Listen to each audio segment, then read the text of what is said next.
The American landscape is a patchwork of quiet suburbs and vast, lonely wilderness. We like to think of these places as safe, but sometimes normalcy is just a thin veil for something far more sinister. Today, we're counting down the 10 most disturbing unsolved disappearances in history. These aren't just cold cases. They are logic-defying mysteries that will leave you questioning everything. To join our community of deep divers, hit that subscribe button and give hype points from below. It really helps the channel grow. Now, settle in. Let's get into it. Bronte, Texas, August 8th, 2013. Almost midnight. If you've never driven through West Texas at night, let me paint you the picture. Highway 277 cuts through Coke County like a straight black ribbon. There are no streetlights, no gas stations, no businesses, just flat, scrubby Texas ranch land stretching to the horizon in every direction. The only light is your headlights.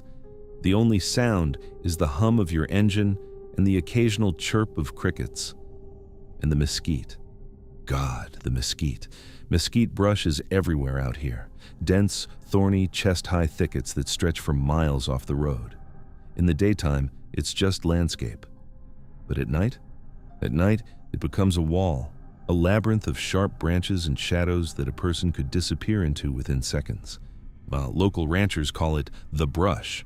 They know better than to wander into it without knowing exactly where they're going. This is where Brandon Lawson ended up. On the shoulder of Highway 277, alone, in the middle of the night. Brandon Lawson was 26 years old, a blue-collar worker from San Angelo, Texas, a father of 4 kids, not a dramatic guy, not someone who played games or staged stunts or pulled pranks. His girlfriend, Ledessa Lofton, described him as hard-working and devoted to his family. His brother Kyle said he was the kind of guy who just put his head down and got things done. That night, Brandon and Ledessa had an argument, heated enough that Brandon needed space. He grabbed his keys, got in his truck, a 2001 GMC Sierra, and drove off. He was heading toward his father's house in Lubbock, about 200 miles north. Yet he just needed to cool down, get some distance, think. It was the kind of thing people do all the time, get in the car and drive. Let the highway swallow your thoughts. But somewhere on that long stretch of 277 between Bronte and Sterling City, Brandon's truck ran out of gas. And that's when everything fell apart. Let's walk through the next 30 minutes, because what happens is simultaneously completely mundane and absolutely terrifying. At approximately 11:30 p.m., Brandon's truck sputters to a stop on the shoulder of Highway 277.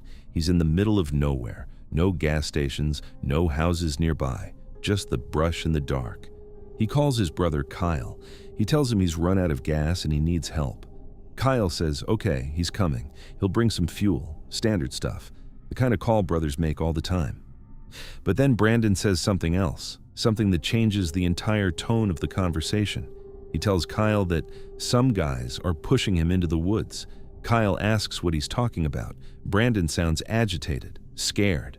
He doesn't explain further. He hangs up. Kyle immediately starts driving toward Brandon's location. He also calls the police to report the situation. At 11:54 p.m., roughly 24 minutes after his truck broke down, Brandon calls 911. Now, I want you to listen closely to what he says, because this 911 call has been analyzed by thousands of people, and even after all those years, it's still not fully understood. The recording is poor quality. Brandon sounds out of breath, like he's been running or struggling. 911 emergency. Yes, I'm in the middle of the field. It's like we're just pushing guys over. Right here going towards Javelin on both sides.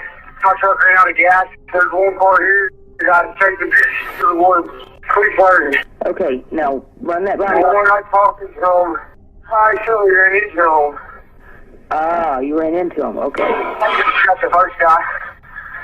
You need an ambulance? Yes, no, I need the cops. Okay. Is anybody hurt? Hello? He's not calm. He's urgent. The dispatcher can barely hear him. Here's what we can make out.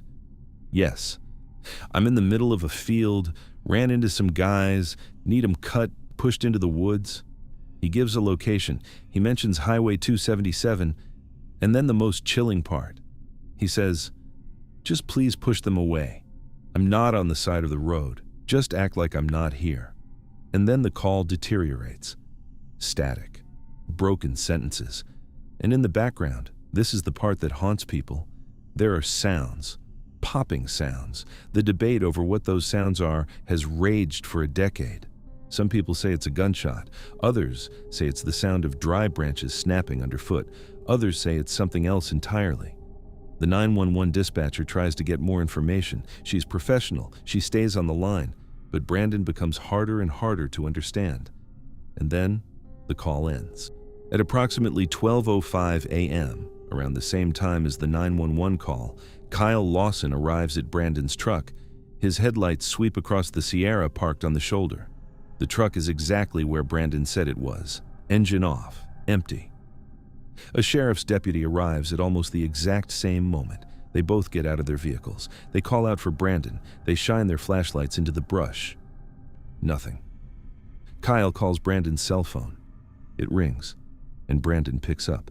His voice is faint, breaking up, nearly impossible to understand. But they make out 2 words. "I'm bleeding." And then the call drops, and Brandon never answers again.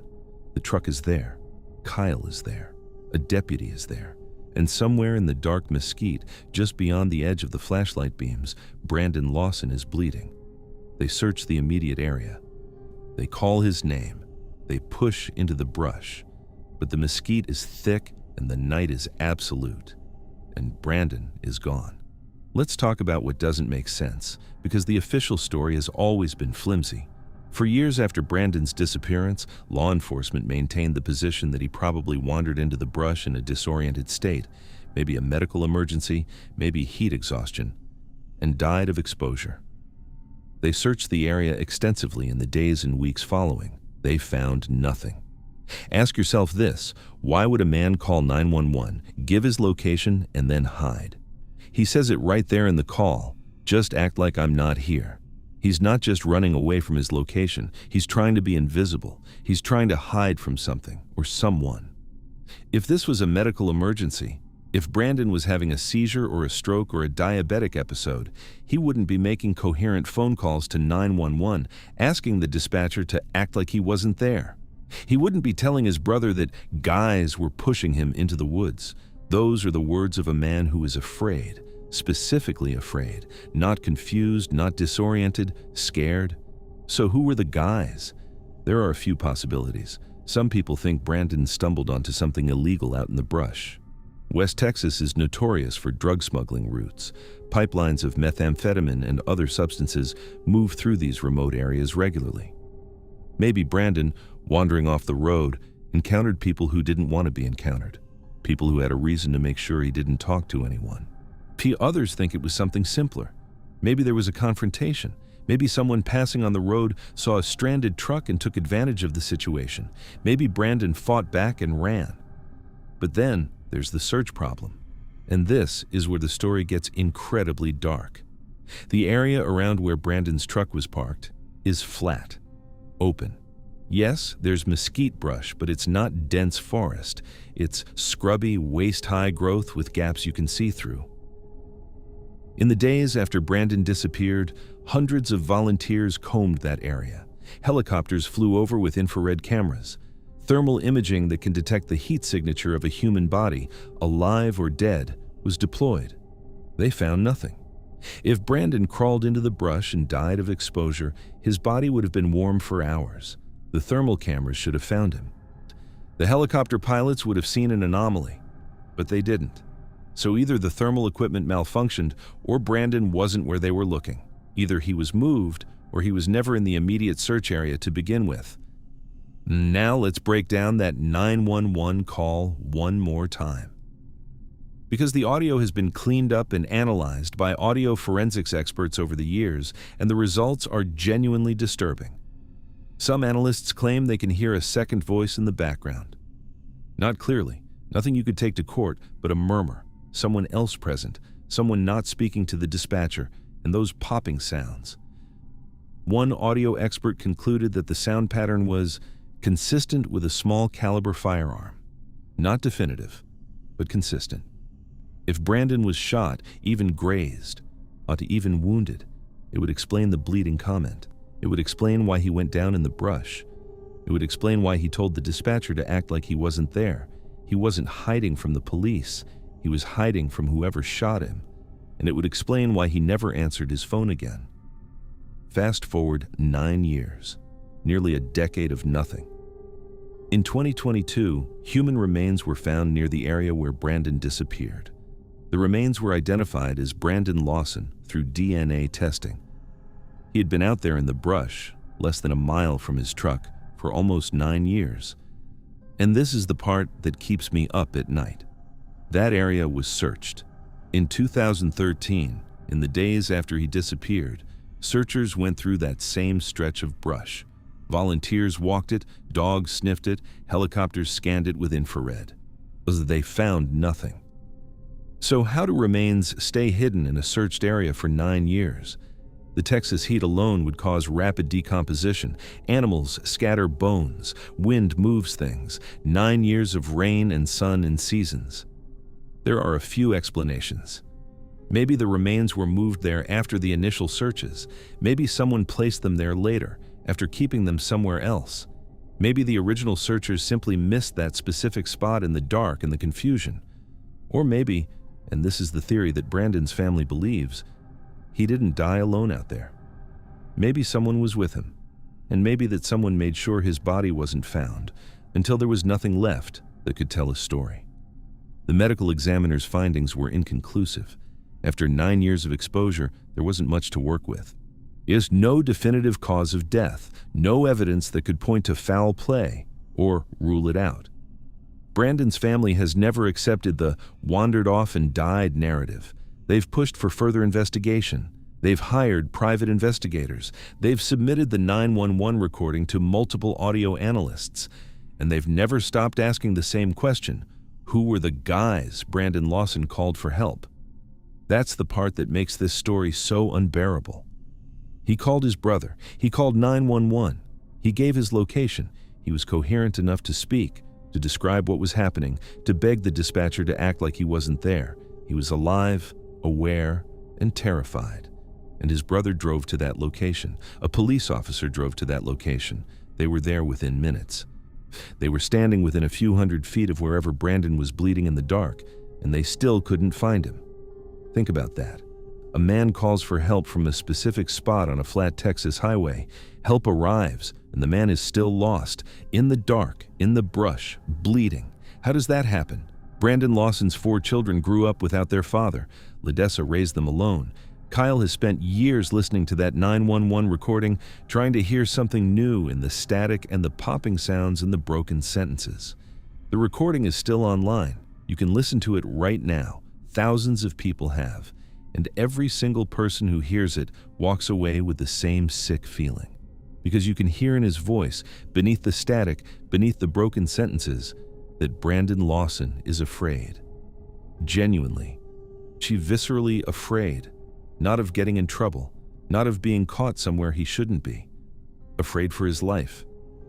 He called 911 at 11:54 p.m. on August 8, 2013. He was 26 years old, a father of 4. A man who just needed to cool down after an argument. He called for help. Help came. And it still wasn't enough. The last words anyone understood from Brandon Lawson were, "I'm bleeding." And then the signal dropped. And then there was silence. And then there was nothing but the Texas brush and the dark and a phone ringing somewhere in the mesquite that nobody could find. He called 911 to save his life, but the call ended up being the last time anyone heard him alive. Saugatuck, Michigan, February 19th, 1978. If you've never experienced a Michigan winter on the shore of Lake Michigan, let me try to describe it. It's brutal in a way that feels almost personal. The wind comes off the lake in waves, not gusts, waves, carrying ice crystals that sting any exposed skin like 1,000 tiny needles. The temperature in February regularly drops well below 0, The snow doesn't fall so much as it accumulates, building drifts that can swallow a car overnight. But it's also beautiful. That's the thing about the Great Lakes in winter that people who haven't seen it don't understand. The landscape is stunning. Blinding white snow stretching to the horizon, the lake itself frozen solid for hundreds of yards from the shore, a vast gray-white plain that merges seamlessly with the sky. On a clear day, you can't tell where the ice ends and the clouds begin. It looks like the edge of the world. Now, picture leaning over a map with me for a second. Put your finger on the western shore of Michigan, in the area around Saugatuck. This is the heart of what some researchers call the Lake Michigan Triangle. Draw lines connecting Ludington, Michigan to Benton Harbor, Michigan, and then south to Manitowoc, Wisconsin. That triangle of water has an unusual history. Ships have disappeared inside it without explanation. Planes have gone down and never been recovered. There are documented cases of vessels vanishing in calm weather, in conditions where nothing should have gone wrong. In 1950, a Northwest Airlines flight 2501 went down somewhere in that triangle. Over 55 passengers. Not a single body was ever recovered. Not a piece of the fuselage large enough to identify. Just a plane that flew into the triangle and ceased to exist. In 1891, the schooner Thomas Hume sailed into that area and vanished. The ship and all 7 crew members were never found. Locals know the lore. They talk about it the way people in other places talk about their own cursed geography. Not with fear exactly, but with a kind of respectful unease. Things happen here. Things that don't happen other places. In February 1978, a 23-year-old student named Stephen Kubacki drove to Saugatuck, strapped on his cross-country skis, and headed out onto that landscape. He knew what he was doing. That's important. Stephen wasn't some city kid who wandered into the wilderness unprepared. He was a student at Hope College in Holland, Michigan. He was athletic, experienced, and comfortable in the outdoors. He was exactly the kind of person who should have been fine on a solo skiing excursion near Lake Michigan.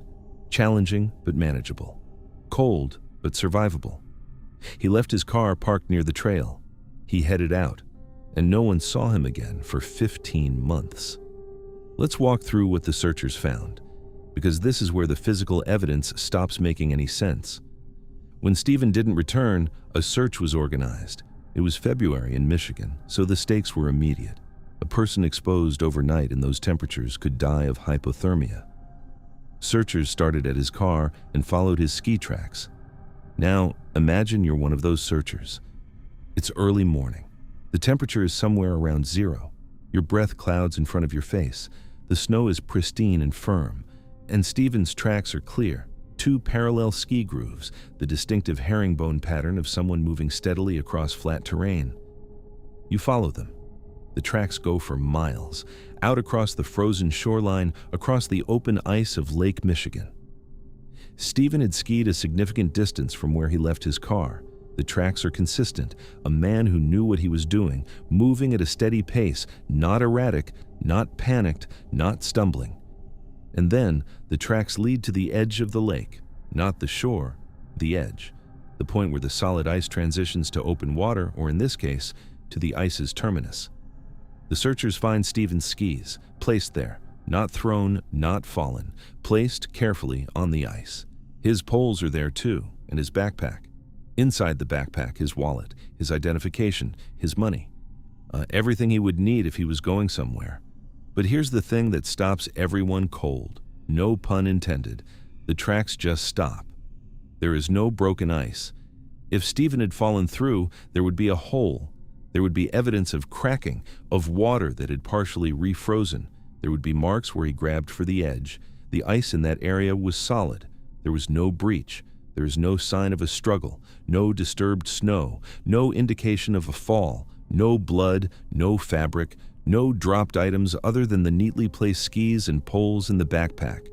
And the tracks don't turn around. They don't veer off in another direction. They walk to a specific point on the ice and simply cease. As if Stephen Kubacki took his last step, left his belongings in a neat arrangement, and then stepped off the edge of the physical world. Search and rescue teams expanded the search. They checked the ice for weak points. They brought in dogs. They searched the surrounding shoreline and forest. Nothing. No body in the water. The ice was intact. No continuation of tracks in any direction. A man's journey across the snow ended in a single point, and after that point, nothing. The official conclusion was that Stephen Kubacki had likely fallen through a section of ice that subsequently refroze, and his body was somewhere in Lake Michigan. A tragic accident. A young man lost to the cold and the water. His family mourned. Hope College mourned. The case was closed, and then, 15 months later, everything got turned inside out. May 5th, 1979, Pittsfield, Massachusetts. A man wakes up in a grassy field. He's lying in the open air, disoriented, confused.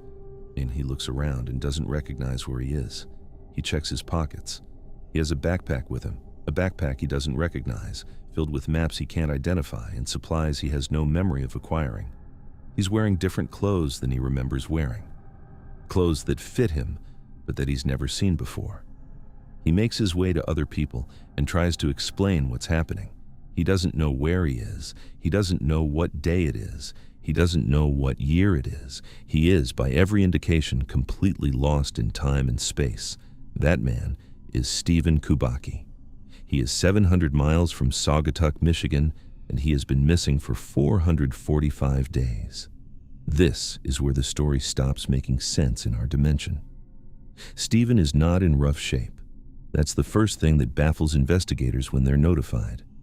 A man who supposedly fell through ice and drowned in Lake Michigan 15 months ago is standing in a Massachusetts field, healthy, well-fed, no frostbite, no injuries consistent with exposure or trauma.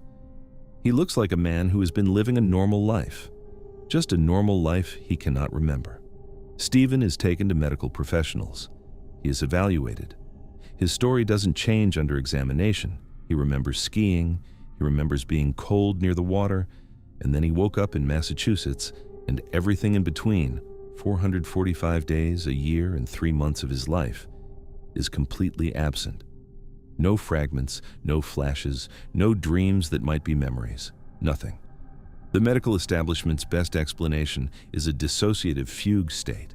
A dissociative fugue is a real, documented psychological phenomenon where a person essentially creates a new identity and new life due to extreme psychological stress with no conscious awareness of doing so.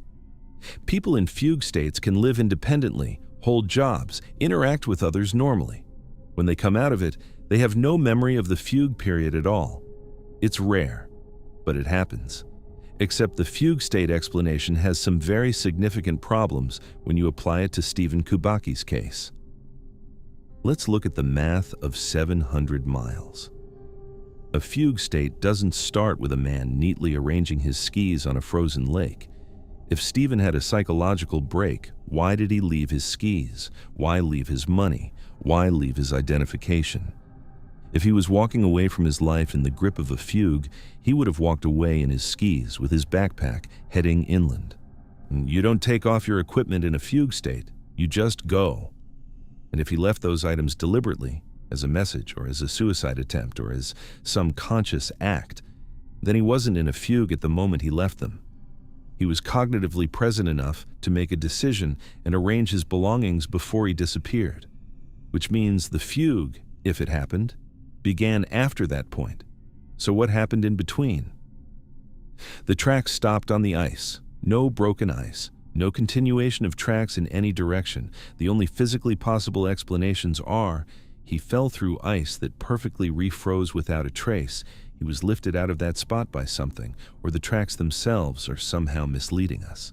And then 15 months later, he wakes up in Massachusetts, healthy and well-fed, with supplies he doesn't recognize. If he ran away to start a new life, why leave your ID and money behind? You need those things to start a new life. You need money to eat, to rent a room, to get on a bus. And if he somehow survived without them for 15 months and built a new identity, wouldn't that new identity leave some trace? Someone who saw him, hired him, rented to him? In 445 days, in a pre-internet world where cash transactions were untraceable maybe. But no one ever came forward. No employer, no landlord, no person who said, "I knew that man. He worked at my diner. He lived in my building." Nothing.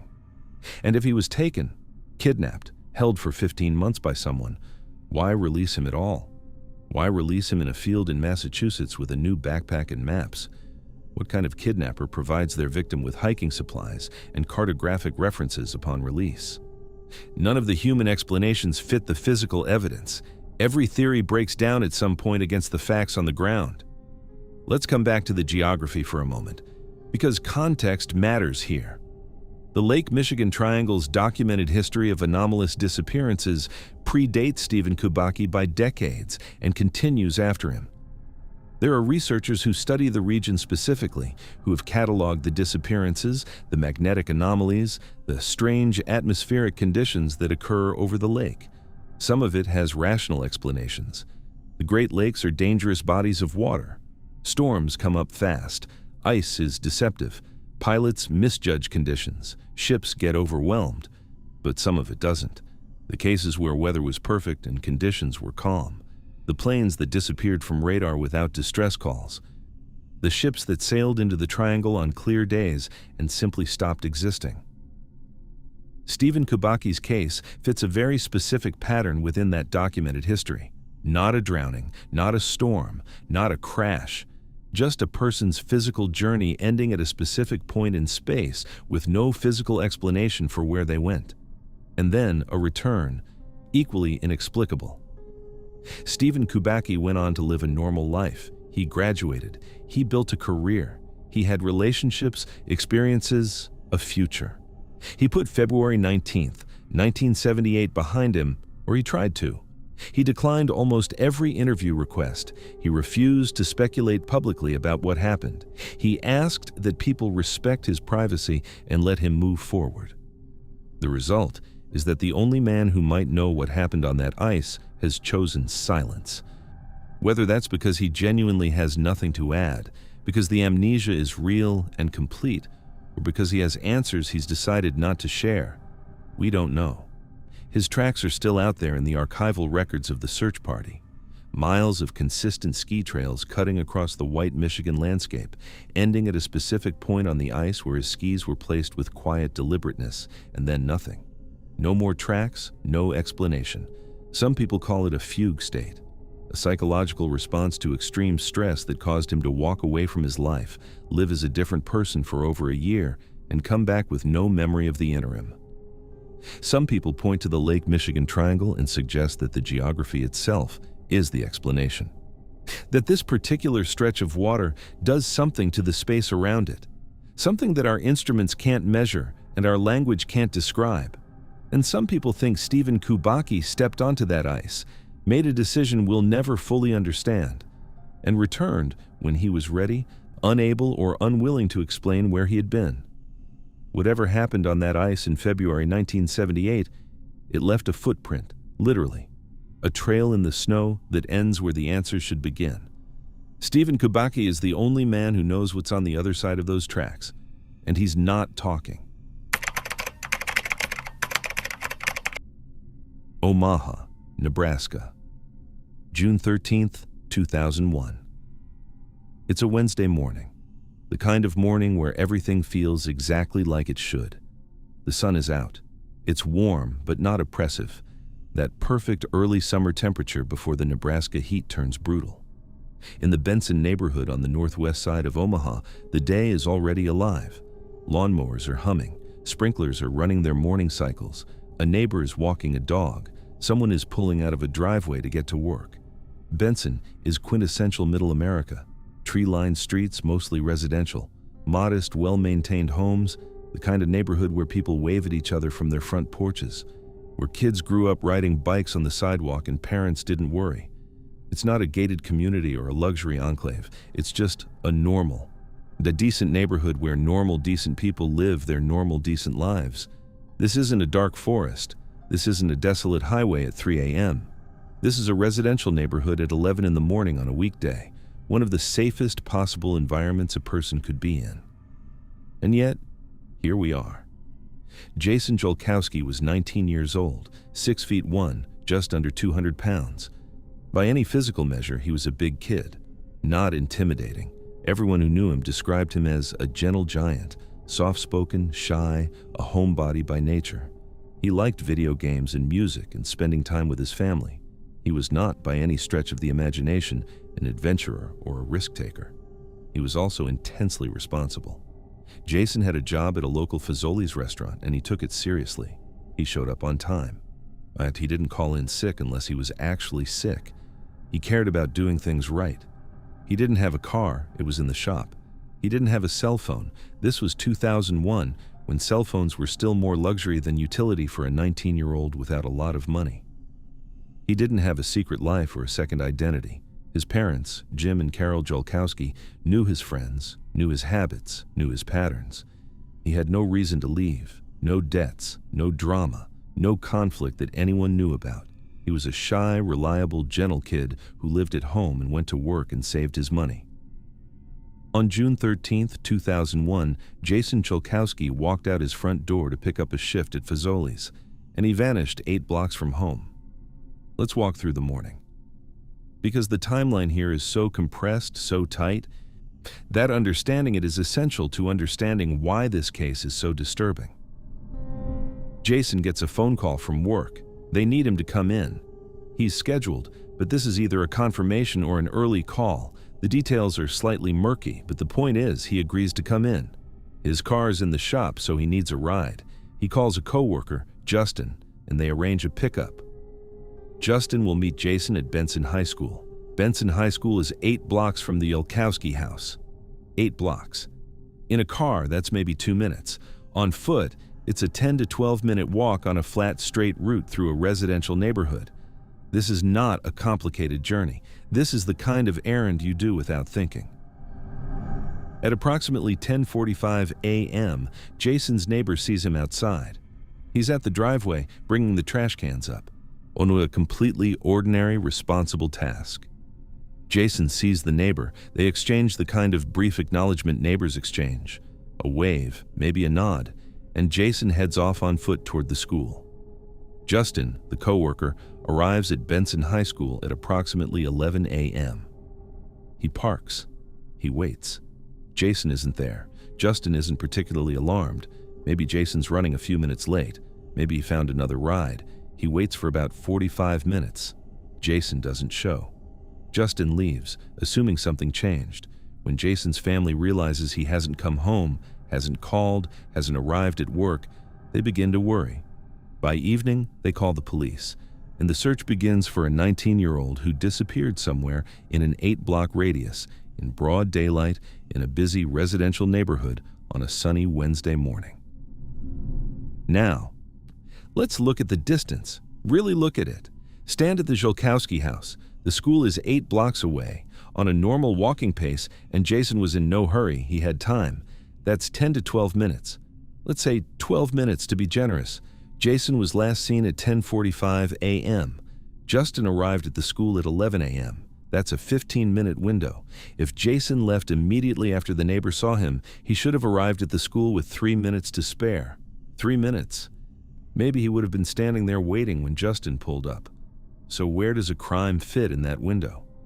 In those 12 minutes of walking, someone would have had to identify Jason as a target, approach him, overpower a 6'1", nearly 200-pound young man, get him into a vehicle, and drive away, all without a single person on that street seeing or hearing anything. This isn't a theoretical impossibility. It can happen. But here's the thing. Police knocked on every door on that route, every single door. They interviewed every neighbor who was home. They asked about strange vehicles, strange noises, anything out of the ordinary. Nobody saw anything. And Benson isn't a ghost town. It's a lived-in neighborhood on a weekday morning. People are out. People are home. People are doing yard work and taking kids to school and going about their morning routines. This isn't an empty street at midnight. So how do you take a grown man in 3 minutes in the middle of all of that without leaving a single trace? Let's take the theories one at a time, because all of them break down somewhere. The runaway theory. First, Jason left his paycheck on his dresser. He had money coming to him. sitting right there in his room, and he walked out the door without it. If you're running away, you take the money. That's step one. You take every dollar you have access to. Jason didn't. He also didn't take a bag. No extra clothes, no toiletries, no supplies of any kind. He walked out of the house exactly as you would walk out to go to work for an afternoon shift. Light, unburdened, expecting to come back. A runaway doesn't leave their paycheck on the dresser. A runaway doesn't arrange to meet a coworker for a ride to work.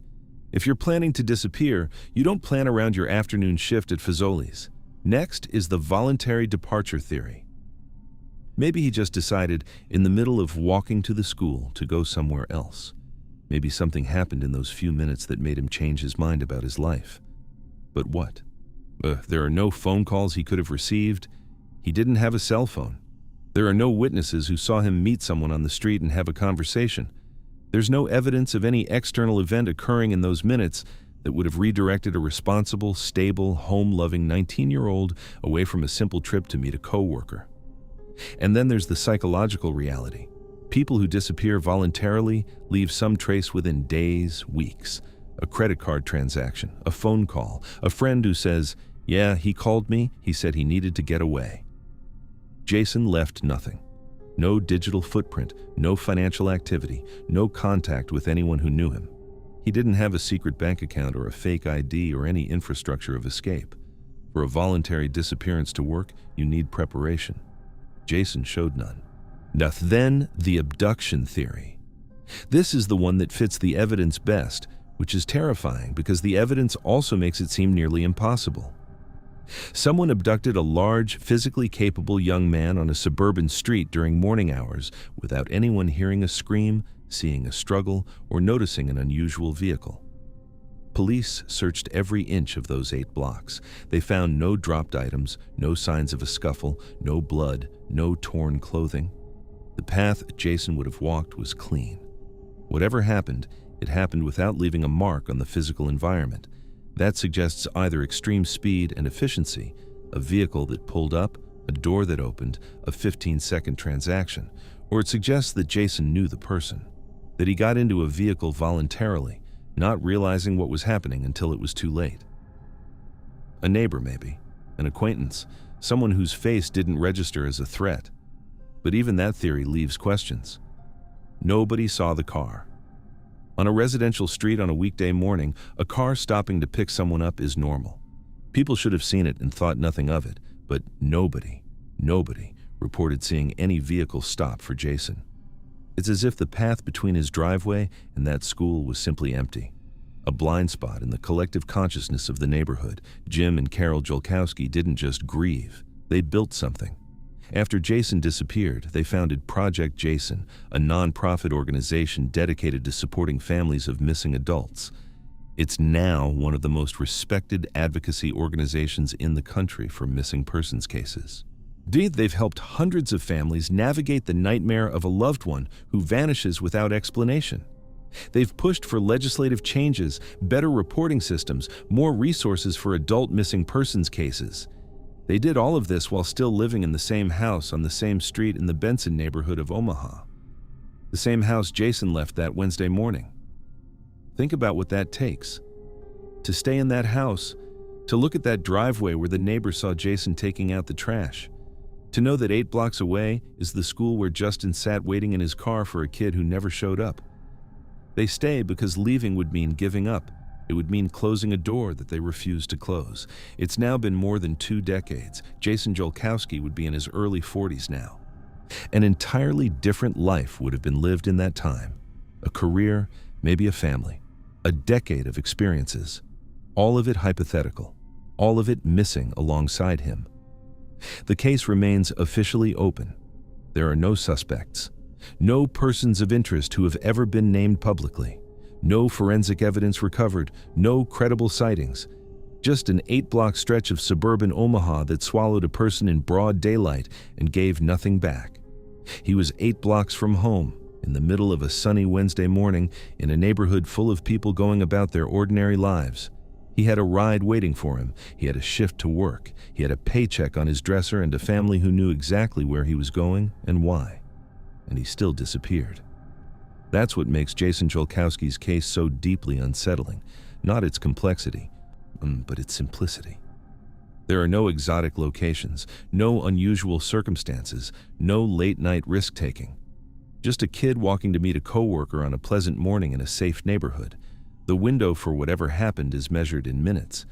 The physical space where it happened is measured in blocks. And yet, in that tiny window, in that tiny space, a person ceased to exist. No noise, no evidence, no witnesses. Jason's parents are still waiting for a knock on the door, still running Project Jason, still making sure his face stays out there, that his case isn't forgotten, that the machinery of investigation stays active even when the leads have gone cold. Because somewhere, maybe nearby, maybe far away, is the answer. And the answer is probably shockingly simple. A car, a moment, a wrong person in the wrong place at the wrong time. A simple and completely, devastatingly invisible. He was 15 minutes from a ride. He was 8 blocks from home, and somehow, in the most ordinary morning imaginable, he was gone. Shelby, North Carolina, February 14th, 2000, Valentine's Day. But this isn't a story about hearts and flowers. This is a story about a storm, a highway, and a 9-year-old girl who walked into the darkness and never came back. Shelby is a small town, the kind of place where everyone knows everyone. Churches on every corner. High school football is a religion. It's safe, it's quiet. It's the kind of town where parents let their kids play outside until the streetlights come on and nobody worries. The Degree family lived on Oakcrest Drive in a modest, well-kept home. Harold and Aquila Degree were strict but loving parents. They were deeply religious. They monitored everything their kids did. No unrestricted internet access, limited TV. Their 2 children, Asha, age 9, and her older brother O'Brien, had structured lives. Homework, chores, church, basketball practice. Asha was the baby of the family, shy, soft-spoken, a straight-A student who loved reading and playing basketball. She was good at basketball too, really good. Her team had just suffered their first loss of the season a few days earlier, and Asha had fouled out of the game. Some people think that loss affected her deeply, that she took it personally. But here's what you need to understand about Asha. She was cautious, intensely cautious. She was afraid of dogs. She was afraid of thunderstorms. She was afraid of the dark. Her own aunt once came to the house unannounced, and Asha wouldn't open the door, not even for family, because her parents had told her never to open the door when they weren't home. This was not a rebellious child. This was not a girl who snuck out of the house to meet friends. This was a 9-year-old who followed the rules to the letter. And yet, on the morning of February 14th, 2000, sometime between 2:30 a.m. and 6:30 a.m., Asha Degree packed a bag, walked out of her house, and disappeared into one of the worst storms North Carolina had seen that winter. Let's walk through the night, because the details here don't just matter, they're haunting. It's Sunday, February 13th. The Degree family spends the evening together. There's been a power outage earlier in the day, so they light candles and sit together in the living room. It's actually kind of nice, cozy, the kind of family moment you remember years later. Asha and O'Brien go to bed around 8 p.m. They share a room, bunk beds. Asha is on the bottom bunk. Harold, their father, checks on them multiple times throughout the night. This is confirmed. At 2:30 a.m., and he looks in on Asha. She's asleep in her bed. But sometime between 2:30 a.m. and 6:30 a.m., Asha wakes up. She packs a bag. Not hastily, not in a panic. She packs deliberately. She takes specific items, her basketball uniform, a family photo, a few personal belongings. She leaves her house keys on the dresser. She doesn't wake her brother, who's sleeping just a few feet above her, and then she walks out the front door. Now, picture this. It's February in North Carolina. The temperature is hovering around 30 to 40 degrees Fahrenheit. It's not just cold, it's freezing rain. The kind of weather where you don't even want to take the trash out, let alone go for a walk. The wind is howling. The roads are slick. Visibility is almost zero. And Asha, a 9-year-old girl who is terrified of storms, walks into it. At approximately 4 a.m., while two separate truck drivers report seeing a small figure walking south on Highway 18. Both drivers describe the same thing, a young girl wearing a white shirt and white pants walking along the side of the road. One of the drivers is so concerned that he turns his truck around and goes back to check on her. But when he pulls up, the girl, presumably Asha, runs. She doesn't run toward the truck for help. She doesn't flag him down. She runs away from him. She sprints off the road and disappears into the woods. The driver doesn't follow. He assumes she's a runaway who doesn't want to be found. He doesn't call the police. He just drives away. By 6:30 a.m., Akila Degree wakes up to get the kids ready for school. The schools are closed because of the storm, but she doesn't know that yet. She goes to Asha's room to wake her up. The bed is empty. She searches the house. She checks with O'Brien. She calls Harold at work. Panic sets in. By 6:45 a.m., they call 911. Asha Degree is officially missing. The search begins immediately. Police, volunteers, bloodhounds, hundreds of people comb the area around Highway 18. And on February 16th, just 2 days after her disappearance, they find something. A shed. An old upholstery shed near the highway. Inside, investigators find a yellow hair bow that Asha's family confirms belonged to her. They also find candy wrappers and a pencil. It looks like she sought shelter there during the storm.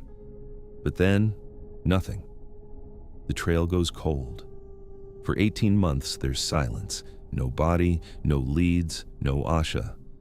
And then, on August 3rd, 2001, a construction crew is clearing land in Burke County, 26 miles north of where Asha disappeared. A worker finds something strange buried in the dirt, a backpack. Asha's backpack. But here's where it gets chilling. The backpack isn't just tossed in a ditch, it's double wrapped in heavy-duty plastic trash bags. It's been deliberately buried. And when investigators open it, they find items that don't make sense. Inside the bag is Asha's basketball uniform, a family photo, normal stuff. But there are also two items that didn't belong to her. A Dr. Seuss book called McElligott's Pool from the Falston Elementary Library, checked out to someone else, not Asha. And a New Kids on the Block t-shirt that her family says wasn't hers. Why would someone bury a backpack 26 miles away from the crime scene? Why wrap it in plastic? Why include items that didn't belong to the victim? Those are the questions that have haunted investigators for 25 years. Let's talk about what doesn't make sense, because the official narrative that Asha ran away has always been flimsy at best. First, the storm.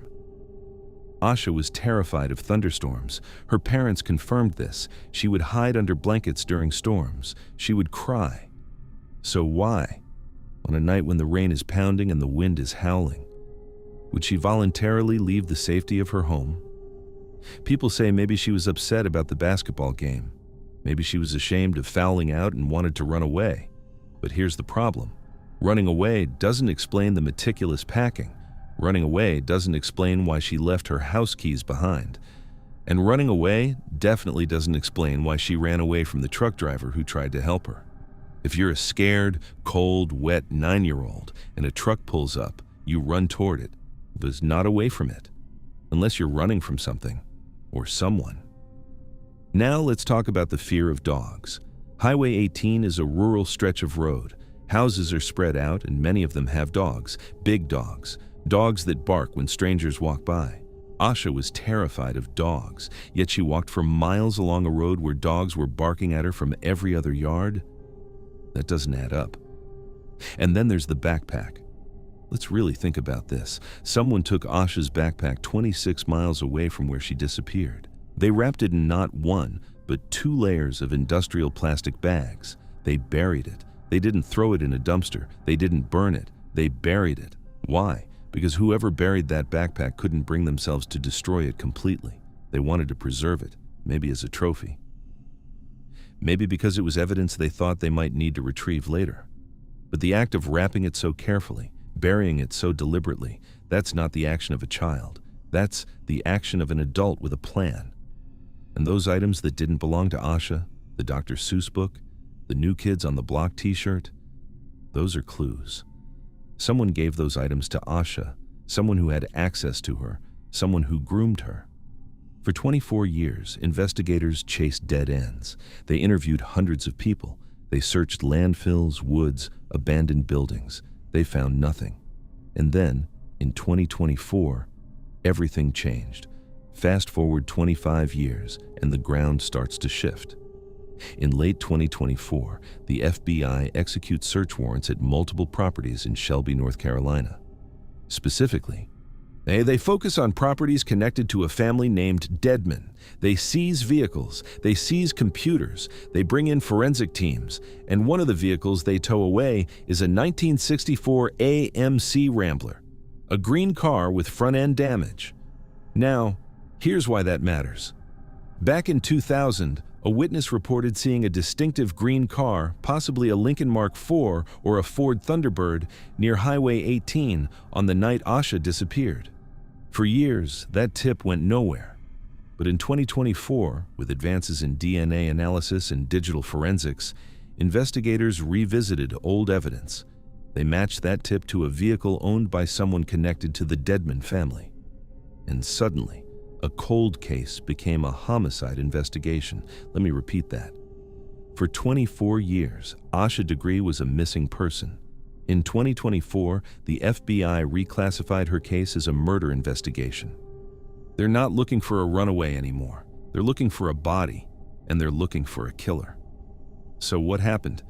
What did they find on those seized computers? What evidence finally convinced them that Asha didn't just wander into the woods and die of exposure? We don't know yet. The investigation is ongoing, but the fact that the FBI felt confident enough to name names, to raid properties, to seize vehicles, to publicly call this a homicide, means they have something solid, something that's been sitting under their noses for 25 years. Asha Degree would be 34 years old today. Her parents still live in Shelby. They've never moved. They've kept her room exactly as it was. Her basketball trophies are still on the shelf. Her stuffed animals are still on the bed. They've spent 25 years waiting for answers, hoping for closure, praying that someone, somewhere, would finally tell the truth. And now, after a quarter century of silence, it looks like that day might finally be coming. So what happened to Asha? Was she groomed by someone in her community, someone she trusted, someone who gave her those items, the book, the t-shirt, as gifts before luring her out of her house that night? Did she leave willingly, thinking she was meeting a friend, only to realize too late that she'd walked into a trap? Or was she forced out? Was there someone in that house, or waiting outside, who made her pack that bag and walk into the storm? We don't know. Not yet. But here's what we do know. Asha Degree didn't run away. She didn't wander into the woods and get lost. She was taken. And whoever took her buried her backpack 26 miles away, carefully wrapped in plastic. Because they couldn't let go of the evidence. They couldn't destroy the last piece of her. For 25 years, that backpack has been a silent witness, a burial site for the truth. And now, finally, the ground is being dug up. The secrets are being exposed. The storm that took Asha is clearing. Her parents have waited long enough. Her community has waited long enough. And Asha, wherever she is, deserves justice. If you know something, now is the time. Because the FBI is no longer asking nicely. They're not treating this as a mystery anymore. They're treating it as a murder. And someone who's been walking free for 25 years, is about to be held accountable. Asha Degree walked into a Valentine's Day storm and never came home. But her story isn't over, not yet. Because after 25 years of silence, the truth is finally beginning to surface. And when it does, Shelby's sweetheart will finally get the justice she deserves. Eufaula, Oklahoma, October 8th, 2009. If you've never been to Oklahoma, let me paint you a picture. It's flat. Endless plains that stretch to the horizon, but drive southeast toward the Sans Bois Mountains, and the landscape changes. The flatness gives way to dense forests, rugged hills, and an isolation so complete that cell service disappears and the nearest neighbor might be miles away. The Sans Bois Mountains aren't tall, they're not the Rockies, but they're old. And locals will tell you they're haunted, not haunted in a fun Halloween way. Haunted in a way that makes people avoid certain roads after dark. There are stories of strange lights in the woods, of people hearing voices where no one should be, of hikers who go into the mountains and come back. Different. It's also a place where people disappear, sometimes voluntarily, sometimes not. And in October 2009, the Jameson family, Bobby, Sherilyn, and their 6-year-old daughter Madison, drove into those mountains looking for land. They wanted to buy a 40-acre plot. They wanted to live off the grid. They wanted to start over, but they never came back. Now, before we get into what happened, we need to talk about who the Jamesons were. Because this isn't a story about a normal family going on a normal trip. This is a story about a family that was unraveling. Bobby Jameson was 44 years old. He'd worked in construction and as a mechanic, but by 2009, he was on disability, chronic back pain. He was struggling financially, physically, and mentally. His relationship with his father was toxic. Bobby had filed a restraining order against him, claiming his father had threatened to kill him and his family. Sherilyn was 40. She'd recently lost a significant amount of weight, so much that people who knew her said she looked skeletal. Both she and Bobby had become obsessed with the idea that their house in Eufaula was haunted. They talked about spirits, they talked about demons. Bobby even asked his pastor for special bullets to shoot the ghosts that were allegedly on his roof at night. And then there's Madison, 6 years old. By all accounts, a sweet, quiet kid who loved her dachshund, Maisie. She was homeschooled.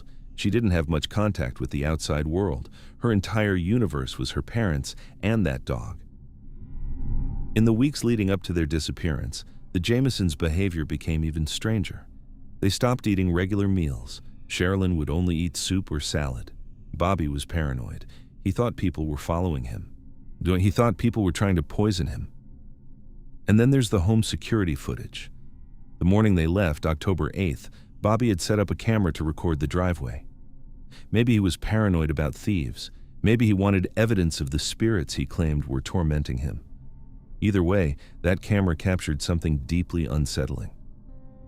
The footage shows Bobby and Sherilyn loading their white pickup truck, but they're not moving like normal people. They walk back and forth between the house and the truck, over and over, carrying small items. They don't talk to each other. They don't look at each other. They move in this slow, mechanical, almost trance-like state. It's like watching robots programmed to perform a task. There's no urgency, no emotion, just this eerie, repetitive motion. And people who've seen that footage describe it the same way. Chilling. And then they drove off, heading toward the Sans Bois Mountains to look at land, to maybe start a new life. But they never made it home. Let's walk through what happened, or what we think happened. October 8th, 2009. The Jamesons leave their home in Eufaula and drive south toward Latimer County. They're heading to a remote area near Red Oak, Oklahoma, to look at a 40-acre plot of land. Bobby had been in contact with the landowner. They had an appointment. This was a planned trip. The drive takes them deep into the Sans Bois Mountains. The roads get narrower. The trees get thicker. Cell service drops out. It's the kind of place where if something goes wrong, you're on your own. And then, silence. Days pass. The Jamesons don't come home. Friends and family start to worry. On October 16th, 8 days after they disappeared, hunters stumble upon their truck parked on a mountain road. The truck is locked. The windows are rolled up. And inside, barely clinging to life, is Maisie the dachshund. The hunters call the police. When investigators arrive and open the truck, they find something that doesn't make sense. The truck is full of the family's belongings. Sherilyn's purse is there. Bobby's wallet is there. Their cell phones are there. The GPS unit is there, showing that they'd driven around the area exploring different trails. But here's where it gets beyond weird. Under the driver's seat, hidden but not well hidden, is a brown bank envelope. Inside that envelope is $32,000 in cash. $32,000 just sitting there. Their IDs are in the truck. Their keys are in the truck. Everything they would need to leave that mountain and go home is right there. But the Jamesons themselves, gone. Investigators search the area. They bring in search dogs, helicopters, volunteers. They comb the woods for miles. They find nothing. No footprints, no clothing, no signs of a struggle. It's like the family stepped out of the truck and evaporated. On Bobby's cell phone, they find one last photo. It's a picture of Madison standing in the woods wearing a red jacket. Her arms are crossed. She looks unhappy, uncomfortable. It's the last time anyone saw her alive. For 4 years, the Jamison family was just missing. No leads, no bodies, no answers. And then, in November 2013, hunters made another discovery. 3 miles from where the truck was found, lying face down in the dirt side by side, were 3 skeletons. The remains were so decomposed that identification took months. But eventually, dental records confirmed it: Bobby, Sherilyn, and Madison Jamison. They'd been there the whole time, less than 3 miles from their truck. And somehow, despite massive searches involving hundreds of volunteers, no one had found them. The autopsy was inconclusive. No gunshot wounds, no broken bones, no signs of trauma. The cause of death was listed as undetermined. They just died. Let's talk about the theories, because every single one of them has problems. First theory is drug deal gone wrong. The Sans Bois Mountains are known for methamphetamine production. It's remote, it's isolated, it's the kind of place where illegal activity thrives. Some people think the Jamisons stumbled onto a drug operation, and they were killed to keep them quiet. But here's the thing. If this was a drug deal gone wrong, why is the $32,000 still in the truck? Think about that for a second. Drug dealers don't murder an entire family, including a 6-year-old, and then leave 32 grand sitting under the driver's seat. Money is the whole point.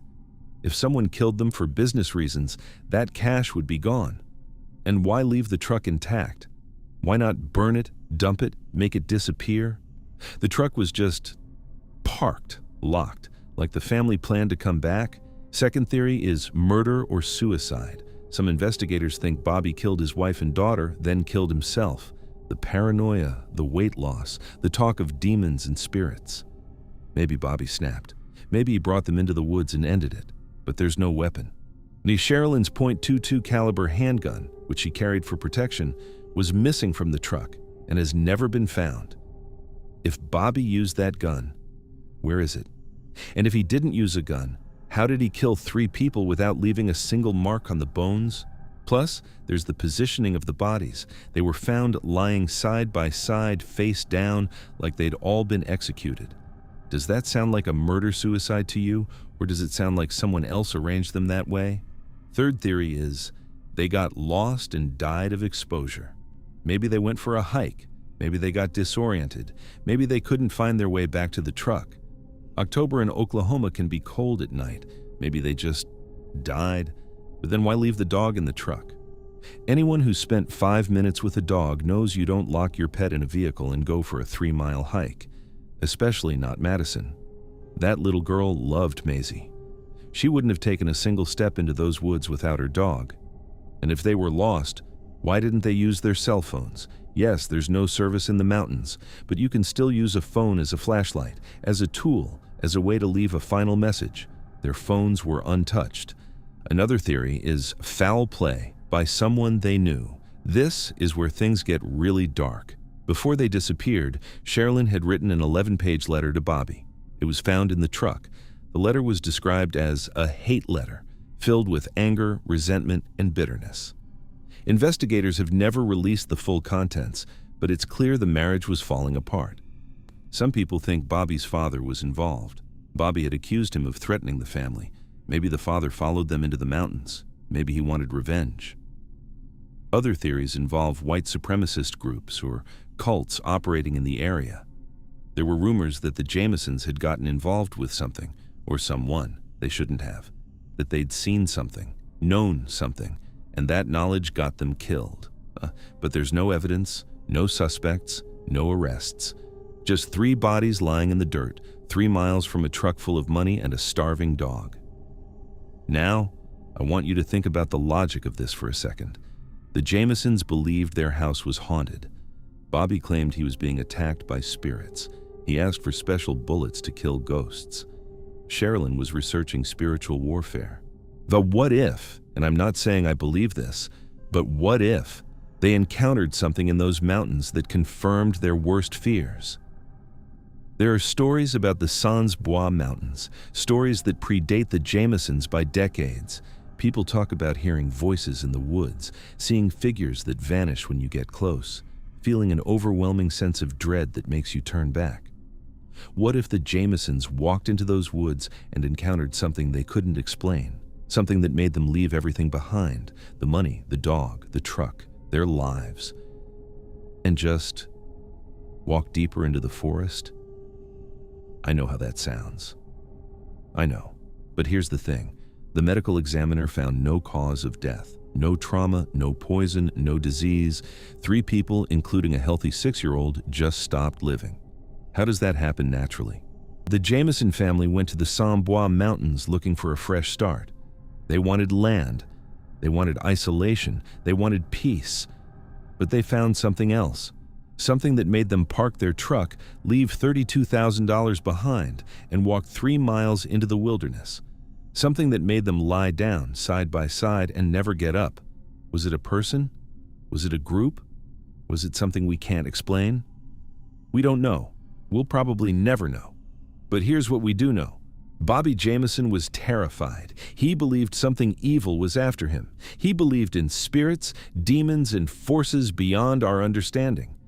And then he took his family into a mountain range that locals call cursed, and none of them came back. The truck is gone now. The $32,000 was returned to the family's estate. Maisie the dog survived and was adopted. The bodies were buried, but the mystery remains. Because in 4 years, despite hundreds of volunteers, helicopters, and search dogs, no one found those bodies. They were 3 miles from the truck. 3 miles. And when they were finally discovered, they were lying face down, side by side, like they'd been placed there, like someone or something had arranged them. The Sans Bois Mountains are still there. The roads are still empty. The woods are still dark. And somewhere in those trees, the truth about what happened to the Jameson family is waiting. Maybe it's human. Maybe it's not. But one thing's for sure. The Jamesons went looking for a new beginning in the mountains, and they found an ending instead. Bellefonte, Pennsylvania, April 15th, 2005. Tax day, a Friday. The kind of spring morning that makes you feel like the world is starting over. Clear sky, mild temperature, the trees just beginning to fill in with new leaves. In the small, quiet county seat of Bellefonte, life is moving at its usual pace. People are filing paperwork, meeting deadlines, doing the mundane work of a Friday before the weekend. Ray Griecar calls his girlfriend. He tells her he's taking a personal day. He wants to go for a drive through the mountains, maybe stop at some antique shops. He sounds relaxed, normal, happy even. She thinks nothing of it. Ray had done this before, taken solo drives through the Pennsylvania countryside. It was one of his things, a way to decompress. He gets in his red Mini Cooper and drives away. That's the last confirmed phone call anyone has with Ray Griecar. Now, let's establish who Ray Griecar was, because this isn't a story about someone who went missing and we're left wondering who they were. Ray Griecar was a public figure, a known quantity, a man whose career was his identity. 59 years old, Center County District Attorney for over 2 decades. This is a man who had prosecuted hundreds of cases, who had developed a reputation for a brilliant legal mind and an almost compulsive attention to detail. He wasn't impulsive. He wasn't reckless. Every decision he made in his professional life was measured, documented, and legally sound. He was also 3 years from retirement. He had a girlfriend he'd been with for years. He had a daughter he was close to. He had a life that was, by every external measure, going reasonably well. He was the kind of man who did things by the book, because he wrote the book, or at least enforced it. And then, on a beautiful April morning, he drove into the mountains and ceased to exist. This is where a professional would start to worry. Let's walk through what the evidence shows, because every piece of it tells a specific story, and the story has been constructed with almost disturbing care. Ray leaves Bellefonte in the morning.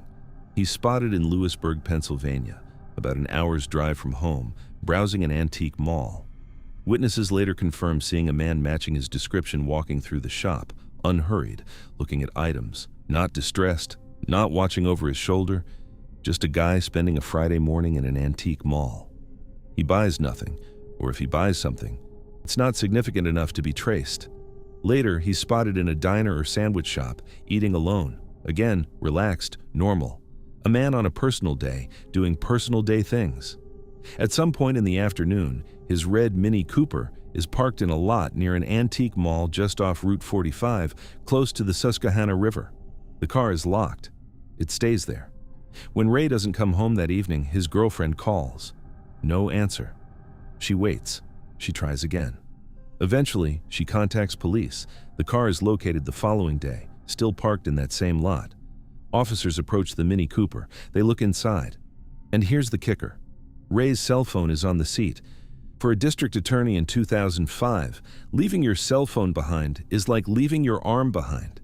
This is your direct line to your office, your staff, law enforcement contacts, with your entire professional infrastructure.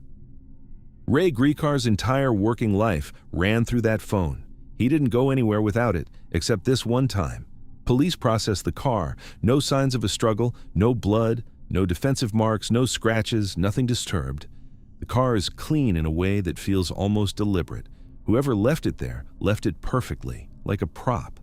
There are no witnesses who saw anything happen near the car.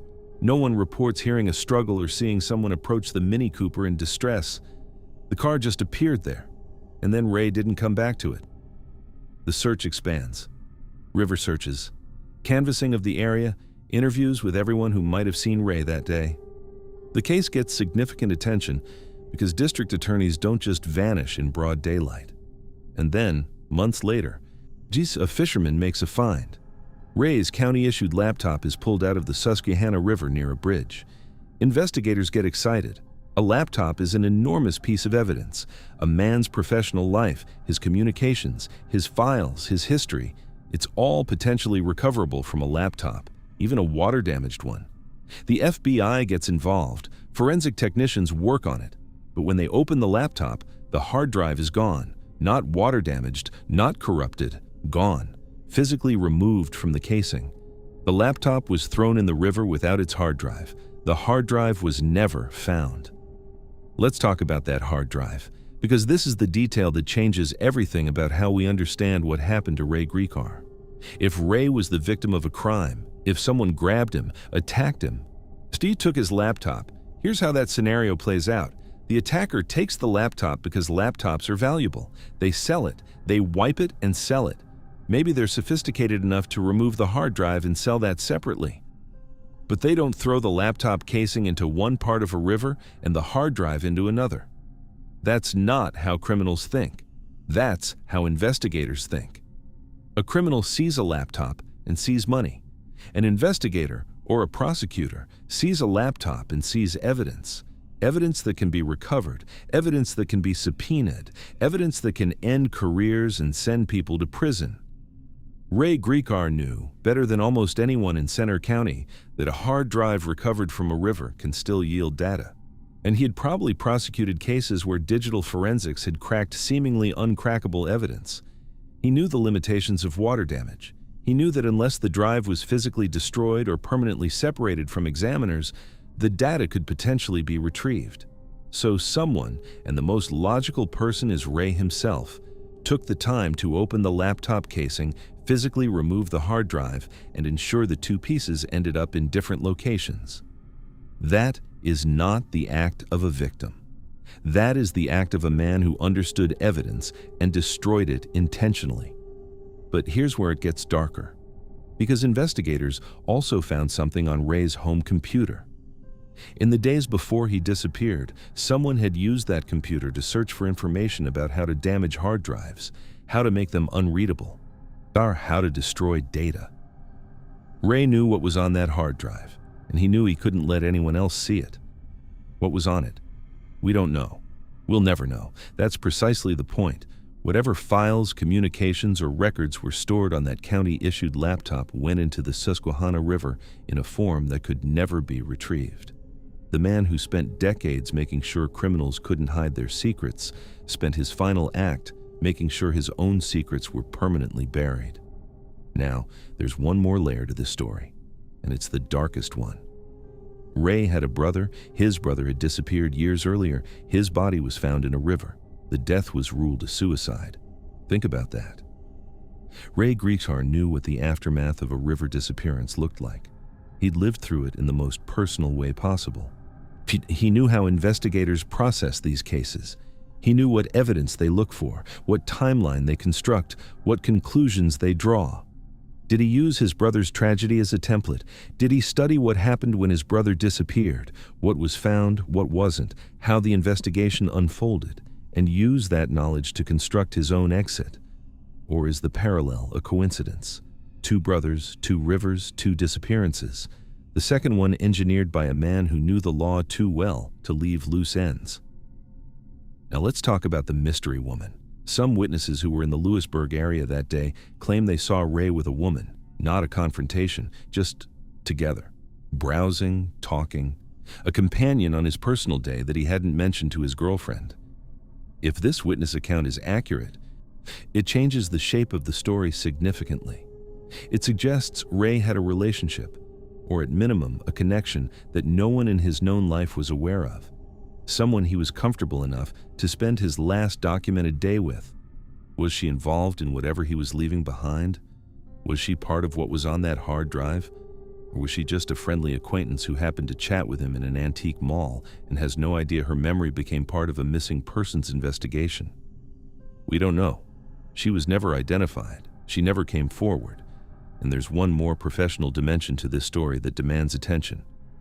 Ray Griechar, in 1985, declined to prosecute Jerry Sandusky, the Penn State assistant football coach who was later convicted of serial child abuse in one of the most high-profile cases in Pennsylvania history.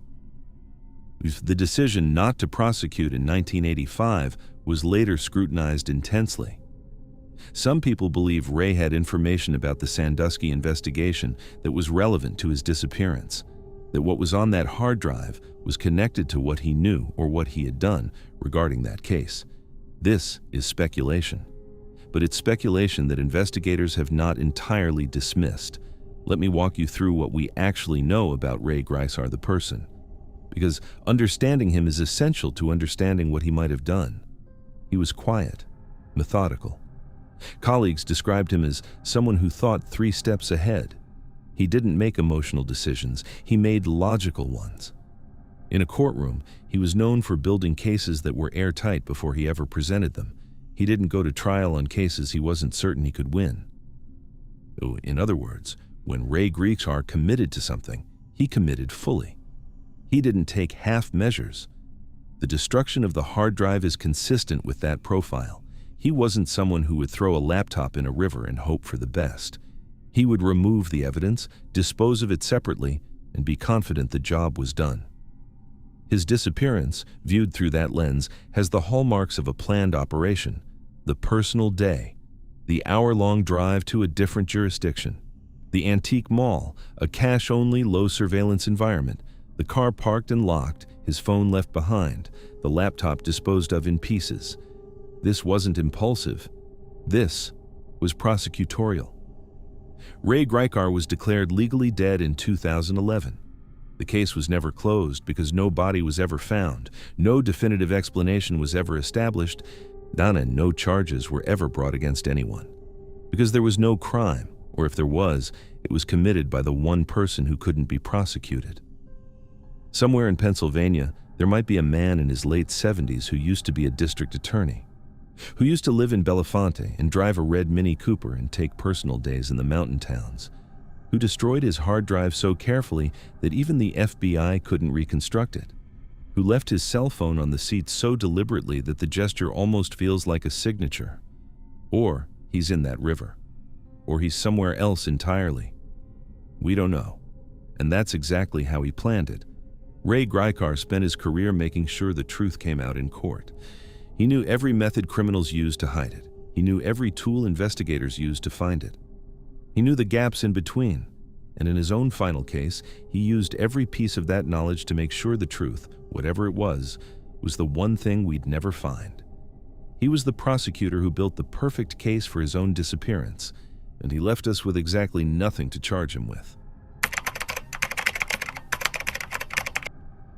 Springfield, Missouri. June 7th, 1992. It's graduation night. If you grew up in a small town, you know what that feels like. The air's electric, caps are flying, parents are crying, kids are screaming in parking lots, making plans to meet up at parties. It's that perfect moment between childhood and adulthood where everything feels possible. Springfield in 1992 was classic middle America. Population around 140,000. Safe, friendly, the kind of place where people left their doors unlocked, where everyone knew their neighbors, where the biggest crime was usually a stolen bicycle or a noise complaint. It's also humid. Missouri in June is thick, sticky heat, the kind where your shirt clings to your back and the air feels like soup. But nobody cares because it's graduation night. The whole town is celebrating. Susie Streeter and Stacy McCall had just graduated from Kickapoo High School. Both 18 years old. Both honor students. Both girls with their whole lives mapped out ahead of them. They'd been friends since middle school. They were inseparable. The plan was simple. Go to a few parties, maybe spend the night at a friend's house, and then head to Branson the next morning for a water park trip with Stacy's family. Normal teenage stuff. The kind of night that should have ended with hangovers and embarrassing stories. But it didn't. Living with Susie was her mother, Cheryl Levitt. Cheryl was 47, a single mom who worked as a hairstylist. She was independent, hardworking, and protective of her daughter. She had recently bought a house on East Delmar Street, a modest one-story ranch in a quiet neighborhood. It was her pride and joy, or a place where she and Susie could finally have some stability. The house had 2 bedrooms, a living room, a small kitchen. It was tidy, well kept, the kind of place where you wipe your feet before coming in. Cheryl had just repainted the walls. She'd been working on furniture in the garage. Everything about that house said, "We're building a life here." On June 6th, the night before everything went wrong, Cheryl spent the evening at home. She talked to a friend on the phone around 11:15 p.m. She was painting. She sounded happy, normal. The girls, meanwhile, were bouncing from party to party. They'd originally planned to stay at a friend's house after a beach-themed party, but plans changed. Around 2 a.m., Susie called her mom and said they were coming home instead. They'd sleep at the Delmar house and leave for Branson in the morning. And Cheryl said, okay. She was probably already in bed. She had no reason to worry. Her daughter was 18, responsible.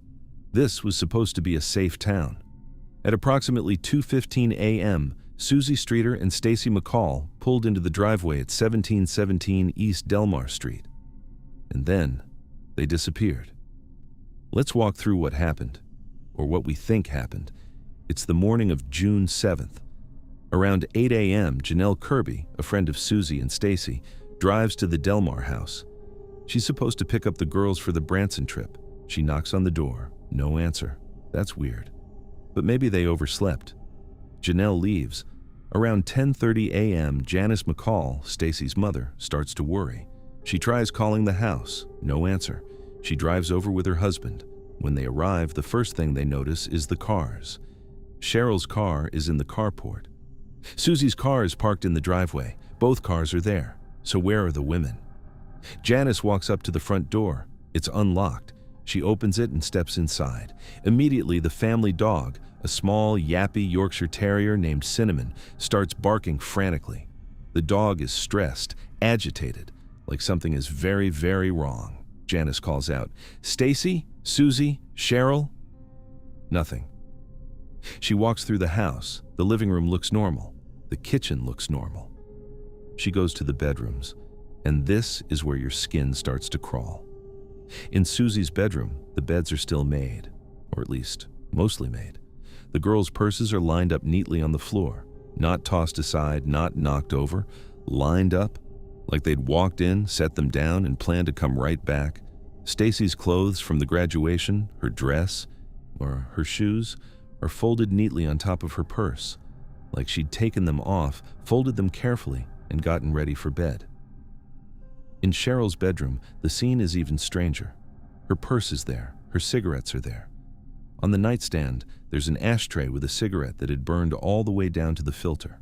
The ash is still intact, a long, delicate trail of gray, like the cigarette had been left burning and no one came back to put it out.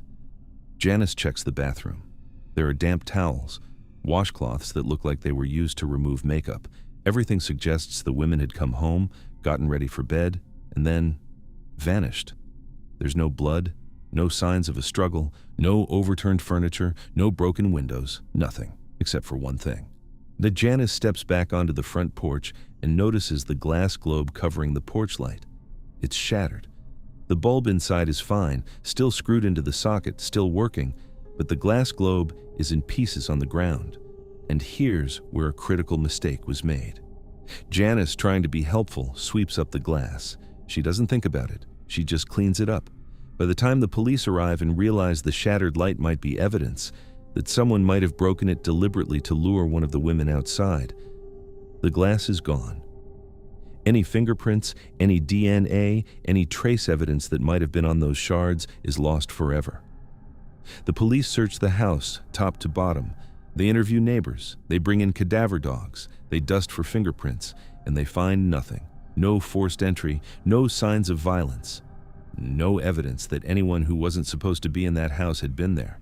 Cheryl Levitt, Susie Streeter, and Stacy McCall were just gone. Let's talk about what doesn't make sense, because everything about this case is wrong. First, the lack of a struggle. 3 women, one of them a protective mother, one of them 18 years old and presumably strong enough to fight back. How do you remove 3 people from a house without waking the neighbors, without breaking a lamp or knocking over a chair, without anyone screaming? It suggests one of 2 things. Either the women were taken by someone with a gun, someone who could control all 3 of them simultaneously with the threat of violence, or they were taken by someone they knew, someone they trusted enough to open the door for at 3 or 4 in the morning. No, but here's the problem.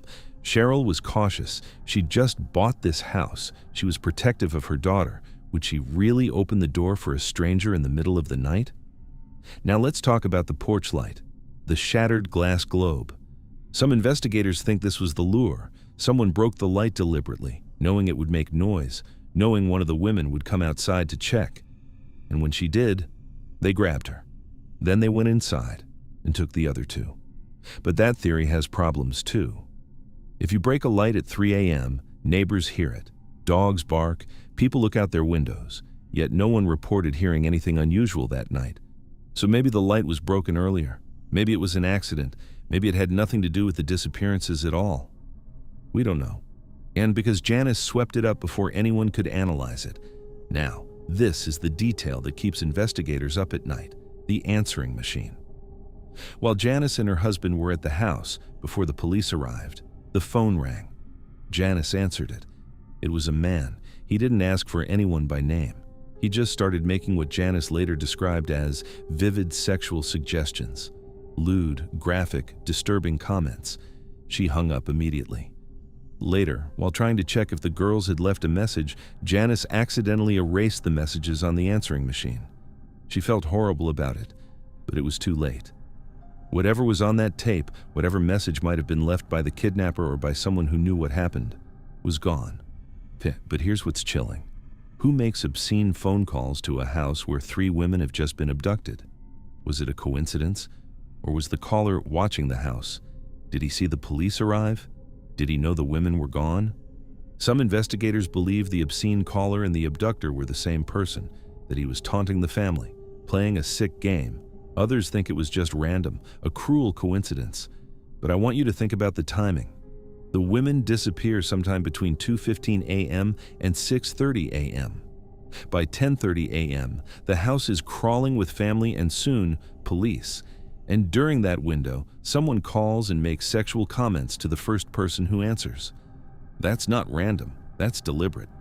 Let's walk through the major theories, because after 32 years, we still don't have answers. The first theory is a serial predator. In 1992, Springfield was relatively safe, but that doesn't mean there weren't dangerous people around. Some investigators believe the women were targeted by a serial offender, someone who'd been watching the house, someone who saw 2 young women come home late at night and saw an opportunity.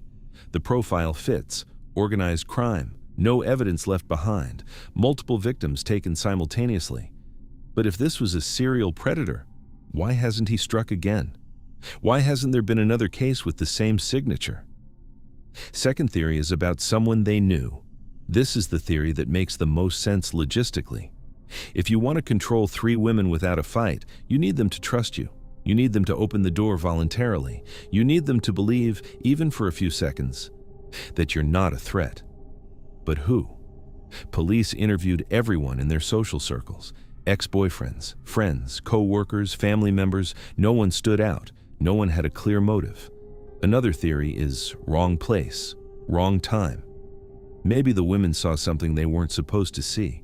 Maybe they drove past a drug deal or witnessed a crime. Maybe someone followed them home to silence them. But this theory doesn't explain the lack of panic.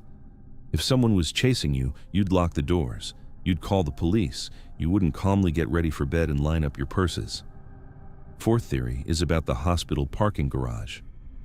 This is the most persistent theory. In the months after the disappearances, an anonymous tip came in claiming the 3 women were buried under the concrete of the Cox South Hospital parking garage. The garage had been under construction at the time of the abductions, and the concrete was poured shortly after they vanished.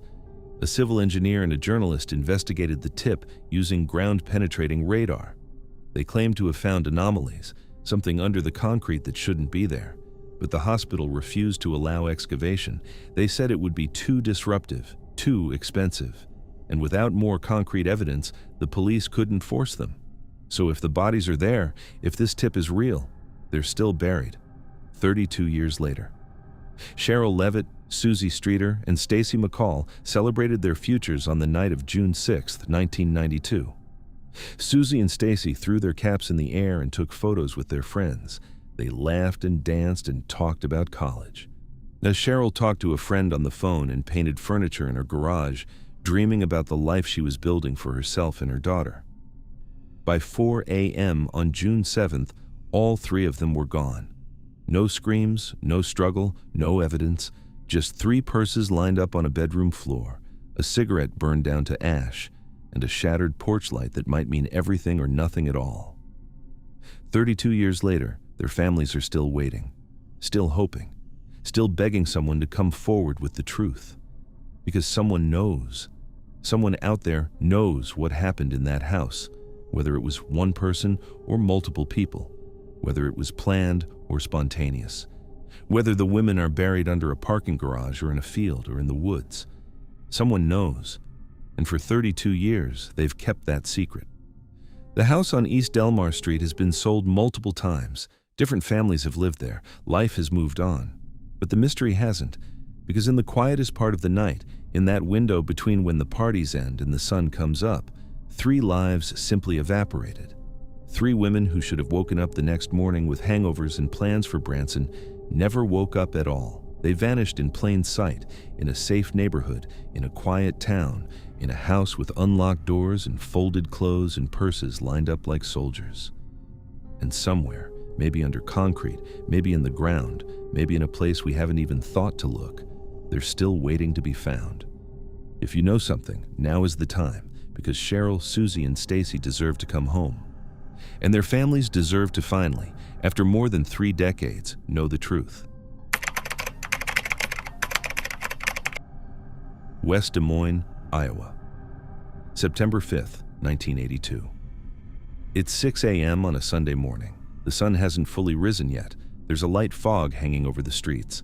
The only sound is the rhythmic thud of newspapers hitting front porches. It's quiet, peaceful, safe.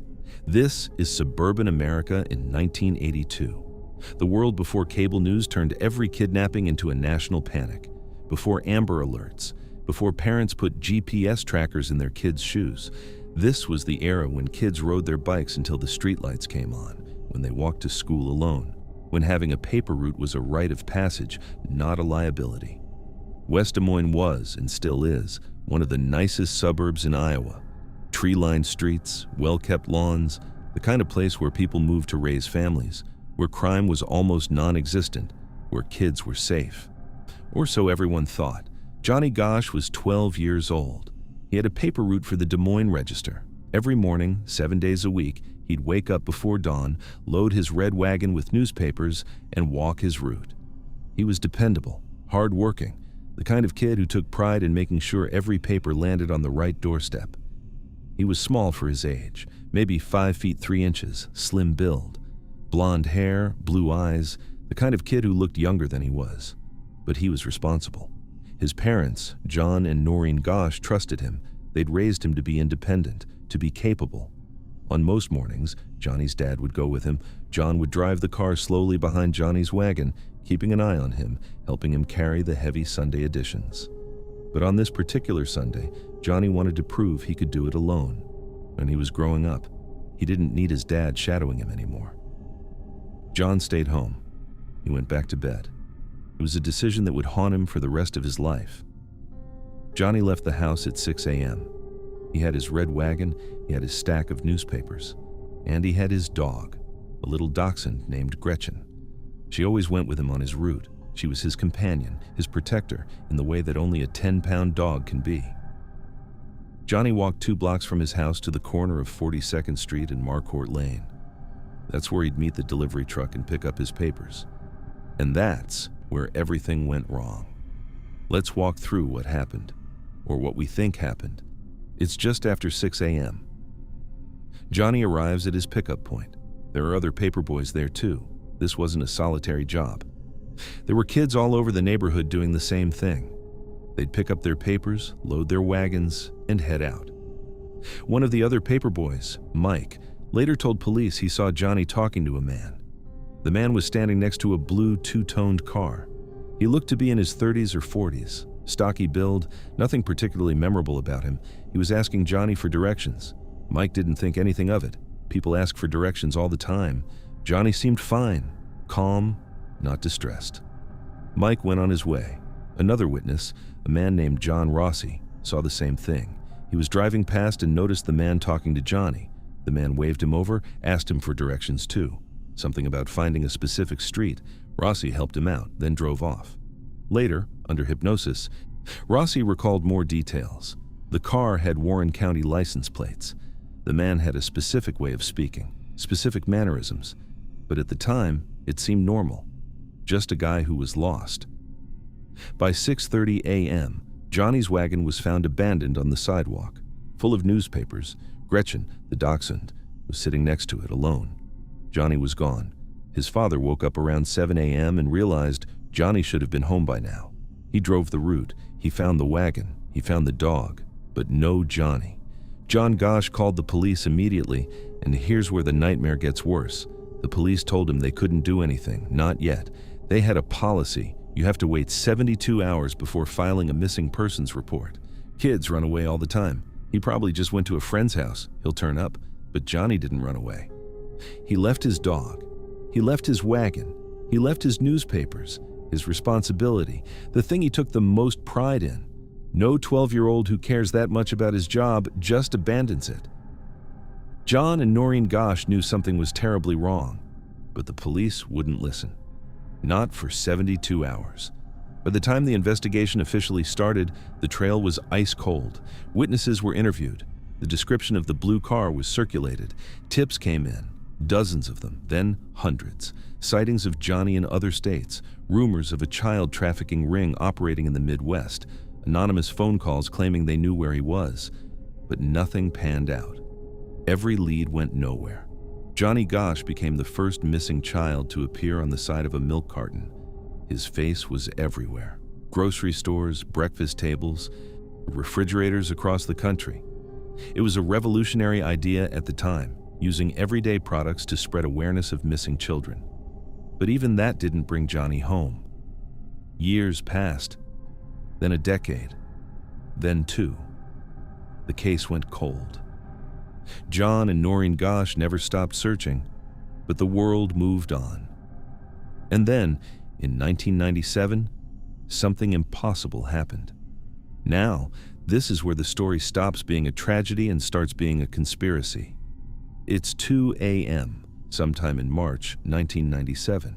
Noreen Gosh is asleep in her apartment in Des Moines. There's a knock on the door, not a doorbell. A knock, loud, insistent. Noreen wakes up. She goes to the door. She looks through the peephole.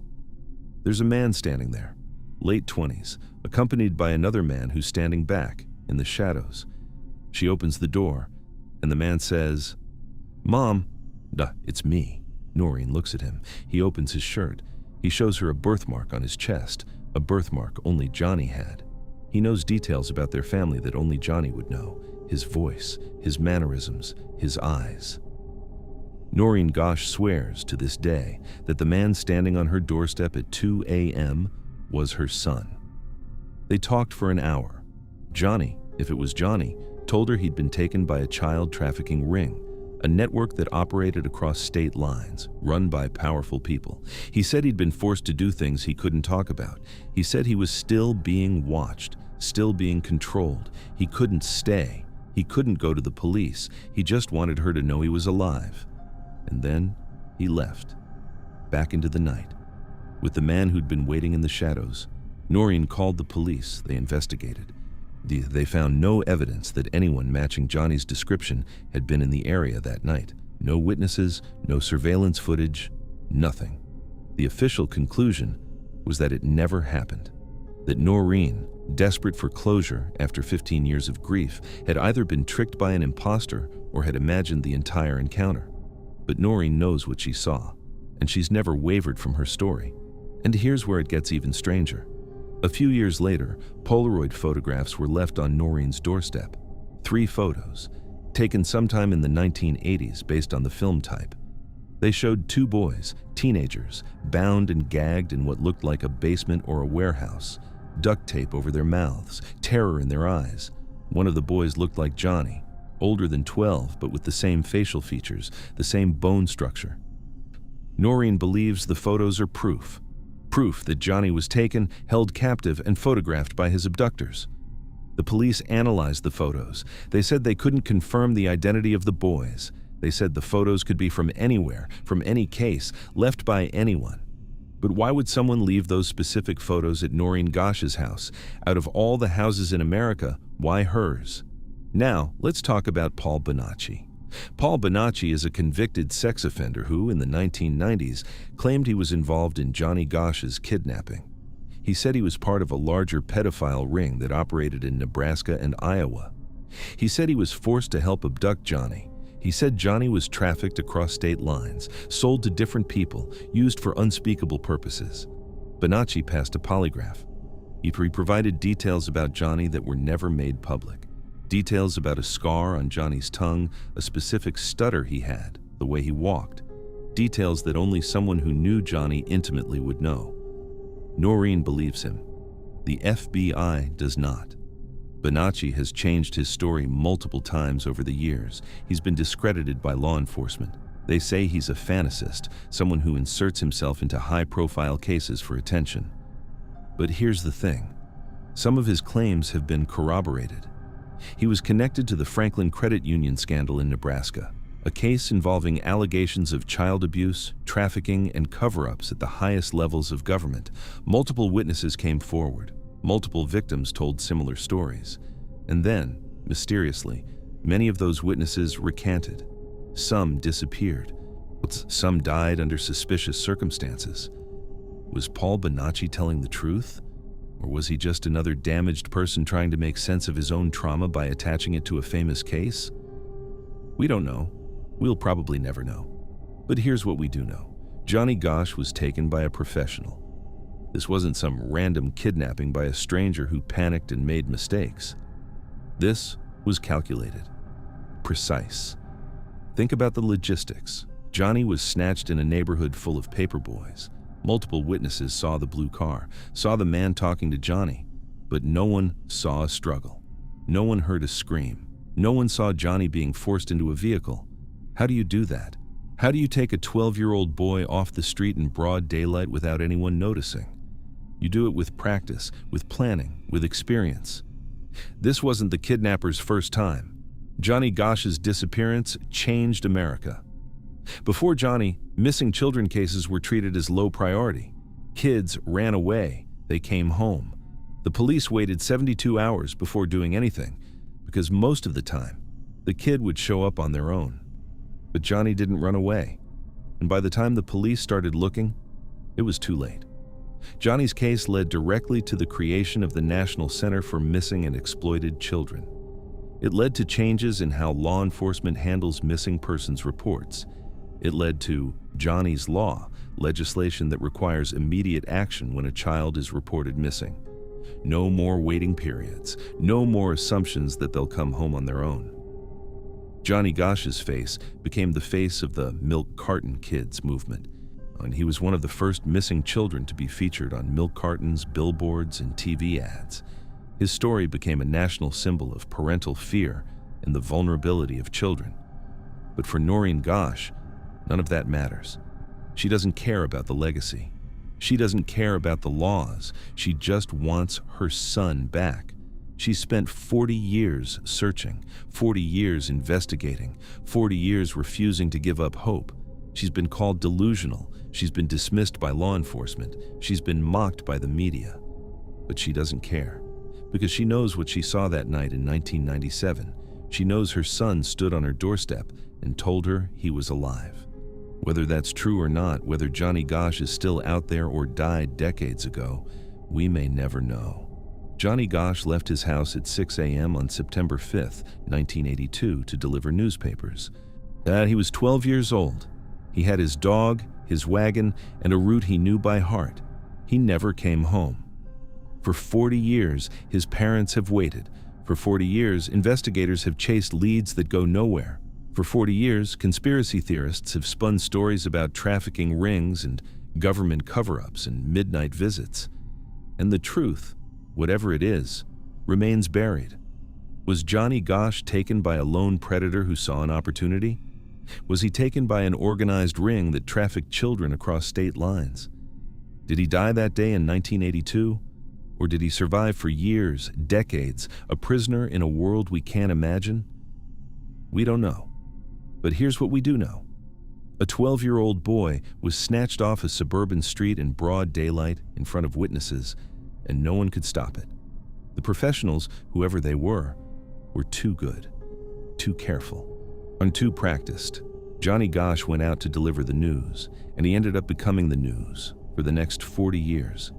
His face is still out there, still on websites, still in cold case files, still in the memories of a generation that grew up seeing missing children on milk cartons and learning that the world wasn't as safe as their parents promised. If Johnny Gosch is alive, he'd be 54 years old now. He could be anywhere. He could be anyone.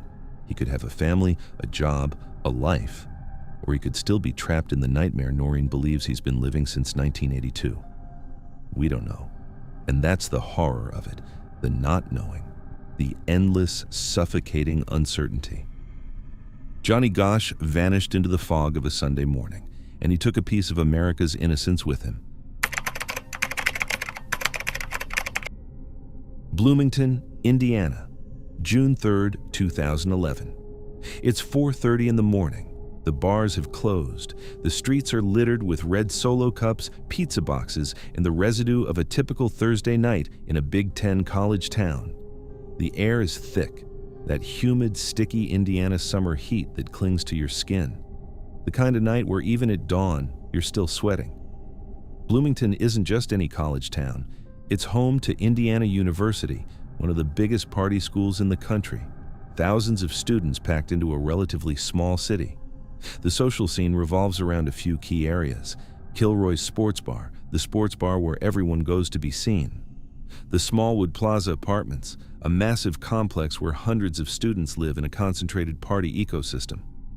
And the North College Avenue Strip, townhomes, apartments, and late-night pizza joints, all within a few blocks of each other.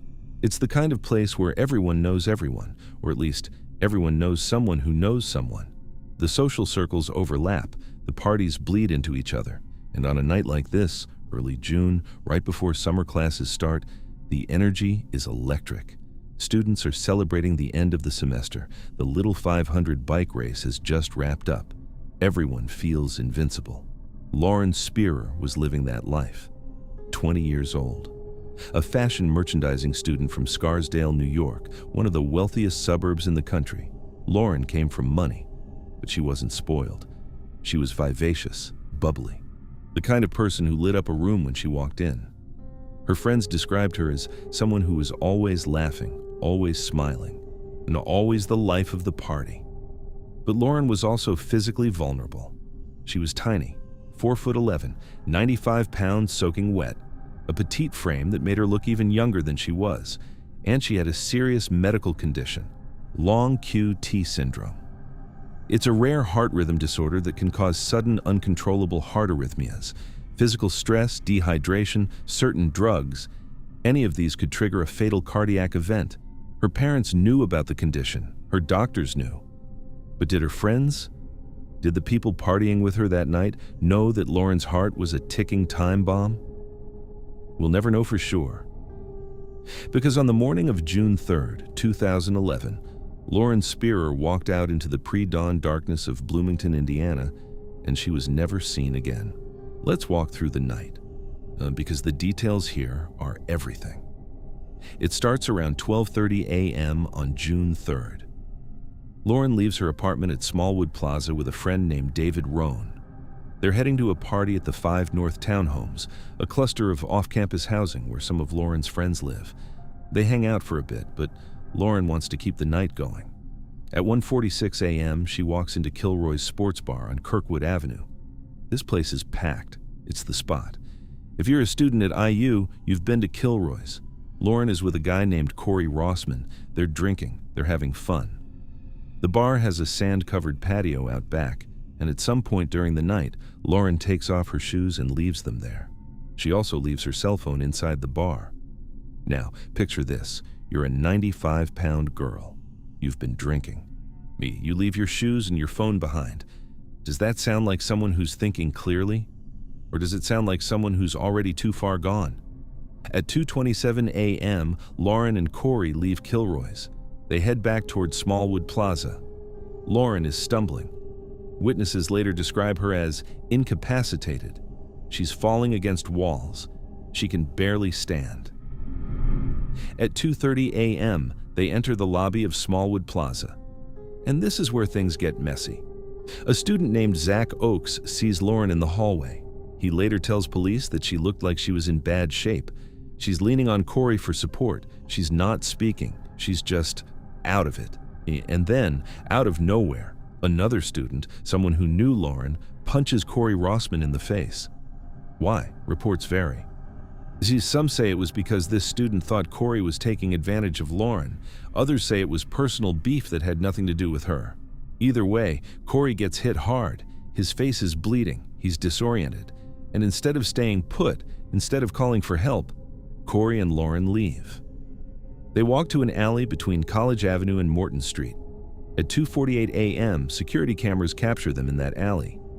Lauren's purse and keys are later found there, but not by police, by other students, hours later. Corey takes Lauren back to his apartment at 5 North Townhomes. His roommate, Mike Beth, is there. Mike later tells police that he tried to get Lauren to lie down on the couch. He said she looked terrible, but Lauren refused. She wanted to leave. She wanted to go home. And here's where the story splits into competing accounts. According to the official timeline, Lauren and Corey stay at the apartment for about an hour. Then, at some point after 3:30 a.m., Lauren leaves and walks to a neighboring apartment, the home of Jay Rosenbaum, another student. Jay claims he watched Lauren leave his apartment at 4:30 a.m. He says she walked south on College Avenue, heading back toward her own apartment at Smallwood. He says he watched her turn the corner, and then she was gone. That's the last reported sighting of Lauren Spearer. But here's the thing. No one else saw her. No security cameras, no passing cars, no late-night pedestrians. A tiny girl, barefoot, stumbling through the streets of Bloomington at 4:30 in the morning, and not a single person noticed. How is that possible? Let's talk about what doesn't make sense, because there's a lot. First, the shoes. Lauren was barefoot. She'd left her sandals at Kilroy's hours earlier. Now, think about what a college town looks like at 4:30 a.m. Broken beer bottles, cigarette butts, gravel, trash. The sidewalks are disgusting. And Lauren, who was already struggling to walk, was supposed to navigate 4 blocks of that terrain without shoes? Does that sound plausible? Or does it sound like someone who wasn't walking at all? Then, there's the phone. Lauren left her phone at Kilroy's. She had no way to call anyone. No way to get a ride, no way to tell her roommate she was coming home. If you're a 20-year-old girl walking alone in the dark, the first thing you want is your phone. But Lauren didn't have it. She didn't even try to go back for it. Why? Because she wasn't capable of thinking that clearly, or because she wasn't the one making decisions anymore. Now let's talk about the men she was with that night, because this is where the story gets incredibly frustrating.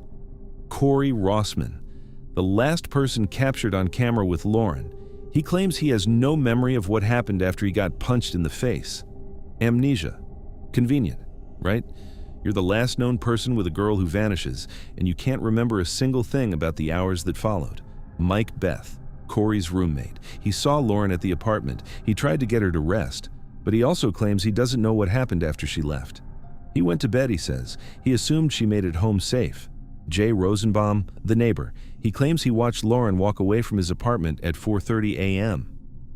But here's the question. If you saw a girl, a tiny, barefoot, clearly intoxicated girl, walking alone into the darkness, would you just let her go? Would you really watch her disappear and then go to bed without a second thought? Ask yourself, if you were in their shoes, what would you do? All three of these men lawyered up immediately. None of them agreed to take a polygraph test. None of them have ever spoken to the police without legal representation. And to this day, not one of them has been charged with a crime. So what are they hiding? Here's my theory. And before you say this is speculation, remember, this is based on the physical evidence and the medical reality of Lauren's condition. Lauren had long QT syndrome. If she overdosed, or if she combined alcohol with cocaine or pills, which multiple reports suggest happened that night, her heart could have stopped. Just like that. No warning, no time to call 911. Now, imagine you're a college student. You're at a party. A girl dies in your apartment. What do you do? If you call the police, you're looking at potential manslaughter charges, drug charges, underage drinking citations. Your life is over. Your parents' money won't save you from a homicide investigation. So maybe, just maybe, you panic. You don't call 911. You move the body. You hide it. You make it look like she walked away. And that's exactly what investigators think might have happened. Within days of Lauren's disappearance, police started searching landfills, not parks, not rivers. Landfills. Why would you search a landfill unless you believe someone disposed of a body? They also brought in cadaver dogs and searched the construction sites near campus. One theory is that Lauren's body was placed in a dumpster and ended up in a landfill outside of town. In fact, another theory is that she was hidden in a construction zone that was later paved over. But here's the thing. They never found her. No body, no clothing, no physical evidence. It's like she evaporated. Let's talk about the aftermath, because this is where the case becomes a study in frustration. Lauren's parents, Charlene and Rob Spearer, have spent over 13 years fighting for answers. They've offered rewards. They've hired private investigators. They've appeared on every major news network. They've begged publicly for the people who were with Lauren that night to tell the truth. And the response has been silence. Corey Rossman, Mike Beth, and Jay Rosenbaum have never changed their stories. They've never admitted to anything beyond what they told police in the first 48 hours. Their lawyers have issued statements saying their clients are cooperating fully, but cooperating apparently means refusing to take polygraphs and only answering questions with a lawyer present. In 2012, the Spearer family filed a wrongful death lawsuit against the men. The case was dismissed due to lack of evidence. The judge couldn't prove that any crime had been committed because there was no body, no proof of death. And that's where the case sits today. Technically, Lauren Spearer is still a missing person. Not a homicide victim, not a confirmed overdose, just missing. But everyone knows she's not missing. She's dead. The question is, where is she? And who put her there? Lauren Spearer walked into the early morning darkness of Bloomington, Indiana on June 3, 2011, and she never came home. Her parents still live in the same house in Scarsdale. Her bedroom is untouched. Her clothes are still in the closet. Every year on her birthday, they post tributes online. They share photos of her smiling, laughing, living the life she should still be living. but she's not coming back. And deep down, everyone knows it. So what happened to Lauren? Was she the victim of a tragic overdose that spiraled into a cover-up? Did she collapse on that walk home? And someone, maybe a stranger, maybe someone she knew, decided to hide the body rather than face the consequences? Or was something darker at play? Was she targeted? Was there a predator lurking in the shadows of those early morning streets, waiting for a girl exactly like Lauren? Small, vulnerable, alone? We don't know. And unless someone breaks their silence, we probably never will. But here's what we do know. Lauren Spearer was failed by the people around her. She was failed by friends who let her walk home alone, barefoot, in the dark. She was failed by men who saw her in distress and did nothing to help. She was failed by a system that couldn't compel them to tell the truth. She walked out into a college town of 80,000 people and became a ghost. No body, no answers, no justice. Just a wall of silence that's lasted over a decade. If you know something, anything about what happened to Lauren Spearer, her family is still waiting. Because somewhere in Bloomington, someone knows the truth. And the only thing standing between Lauren's family and closure is a secret that someone decided was worth keeping. Lauren deserves better. Her family deserves better. And the truth, whatever it is, deserves to finally come to light. Fayetteville, West Virginia, December 24th, 1945. Christmas Eve. The war is over. Boys are coming home. Families are reuniting. The whole country is exhaling after years of rationing, fear, and loss. In the small coal mining town of Fayetteville, nestled in the Appalachian Mountains, snow is starting to fall. It's the kind of night that feels sacred, peaceful. The Sauter family is celebrating. George and Jenny Sauter have 10 children, and their house on Route 6, a modest 2-story home, is packed with life. Kids running around, the smell of Christmas dinner, laughter echoing off the walls. George, an Italian immigrant who came to America in 1908, has built a good life here. He runs a successful trucking and hauling business. He's done well for himself. His kids are healthy, happy, and growing up American. But George Sauter is also a man who speaks his mind. And in 1945, in a tight-knit immigrant community, that can be dangerous. George is vocally anti-Mussolini. He's been critical of the fascist regime in Italy for years, even before the war. He's gotten into heated arguments with other Italian Americans in the area, people who support Mussolini, who see him as a hero. George doesn't care. He'll argue with anyone. He's stubborn, principled, and he's made enemies because of it. A few months before Christmas, a life insurance salesman comes to the house. George turns him down. He doesn't need insurance. The salesman gets angry. He points to the house and says, "Your house is going up in smoke one of these days, and your children are going to be destroyed." George dismisses it as the ranting of a bitter man, but Jenny remembers it. She remembers the exact words. On Christmas Eve, the kids stay up late. They're excited. They're opening a few presents early, playing with their toys. By 10 p.m., most of them have gone to bed. But 5 of the older kids, Maurice 14, Martha 12, Louis 9, Jenny 8, and Betty 5, are still up in the attic bedrooms, playing, talking, too wired to sleep. George and Jenny eventually go to bed around midnight. The younger kids are asleep downstairs. The house is quiet. It's snowing outside. Everything feels perfect. And then, at 1 a.m., the phone rings. Jenny answers. It's a woman. She asks for someone whose name Jenny doesn't recognize. There's noise in the background, glasses clinking, laughter, music. Like the woman is calling from a bar or a party. Jenny says she has the wrong number. The woman laughs. A strange, unsettling laugh.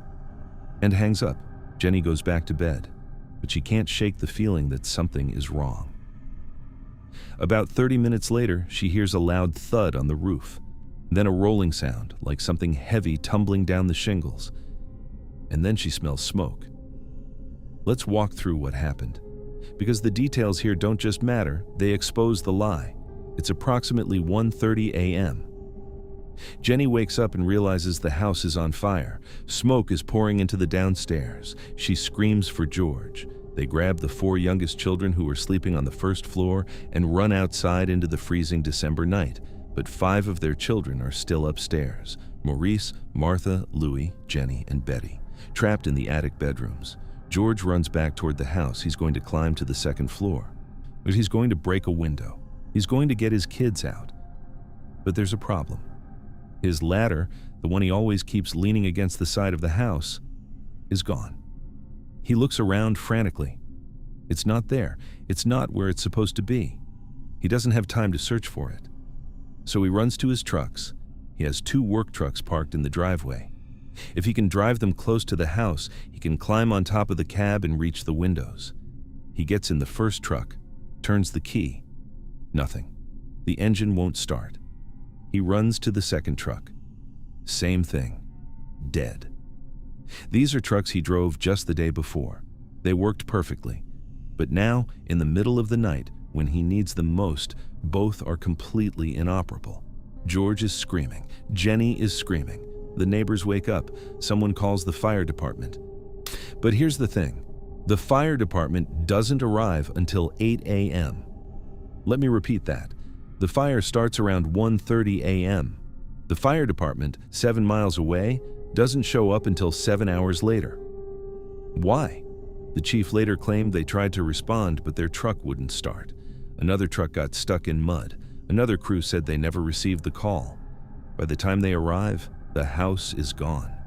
It's a smoking pile of ash and rubble.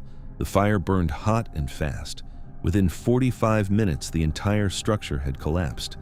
The fire marshal walks through the debris. He tells George and Jenny what they already fear. The 5 children are dead. They were upstairs. They couldn't escape. Their bodies were consumed by the fire. But George doesn't believe it. He starts digging through the ashes himself. He spends hours, days, sifting through every inch of debris.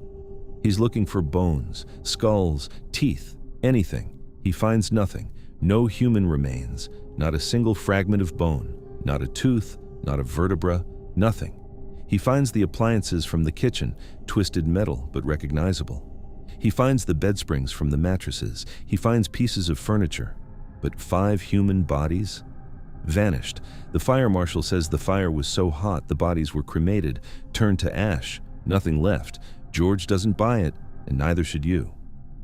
Let's talk about the math of a house fire, because the official story doesn't add up. A typical house fire burns at around 1,100 to 1,200 degrees Fahrenheit. To cremate a human body, to reduce bones to ash, you need sustained temperatures of at least 1,400 to 1,800 degrees Fahrenheit for 2 to 3 hours.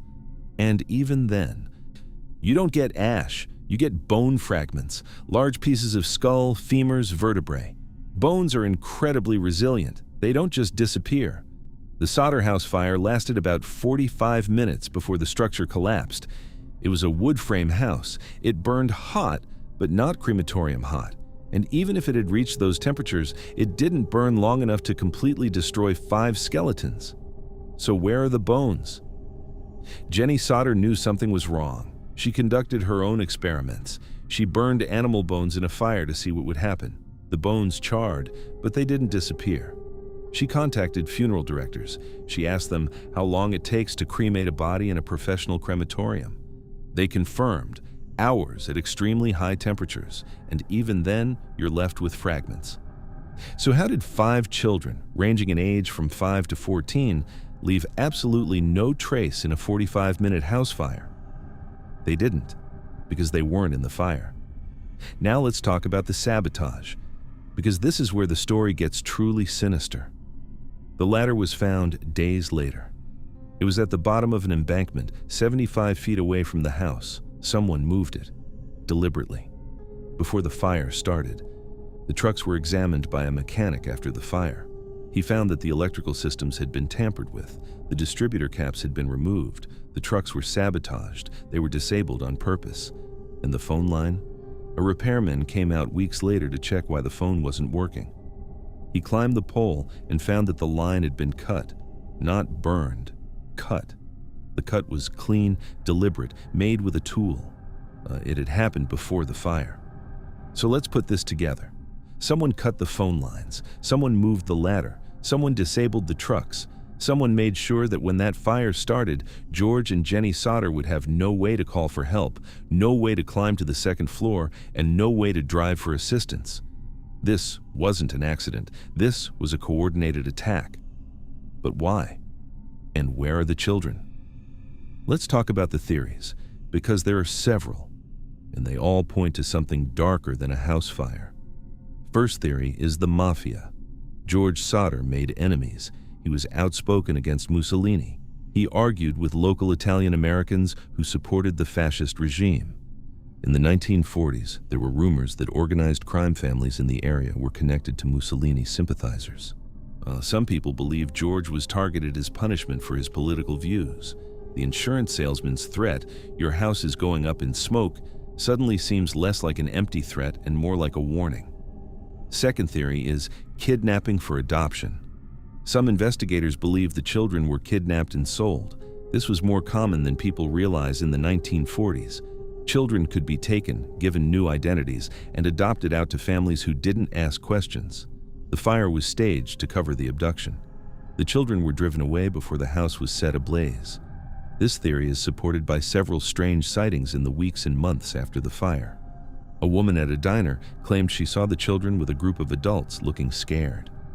A motel owner said a man and several children matching their descriptions stayed at his motel.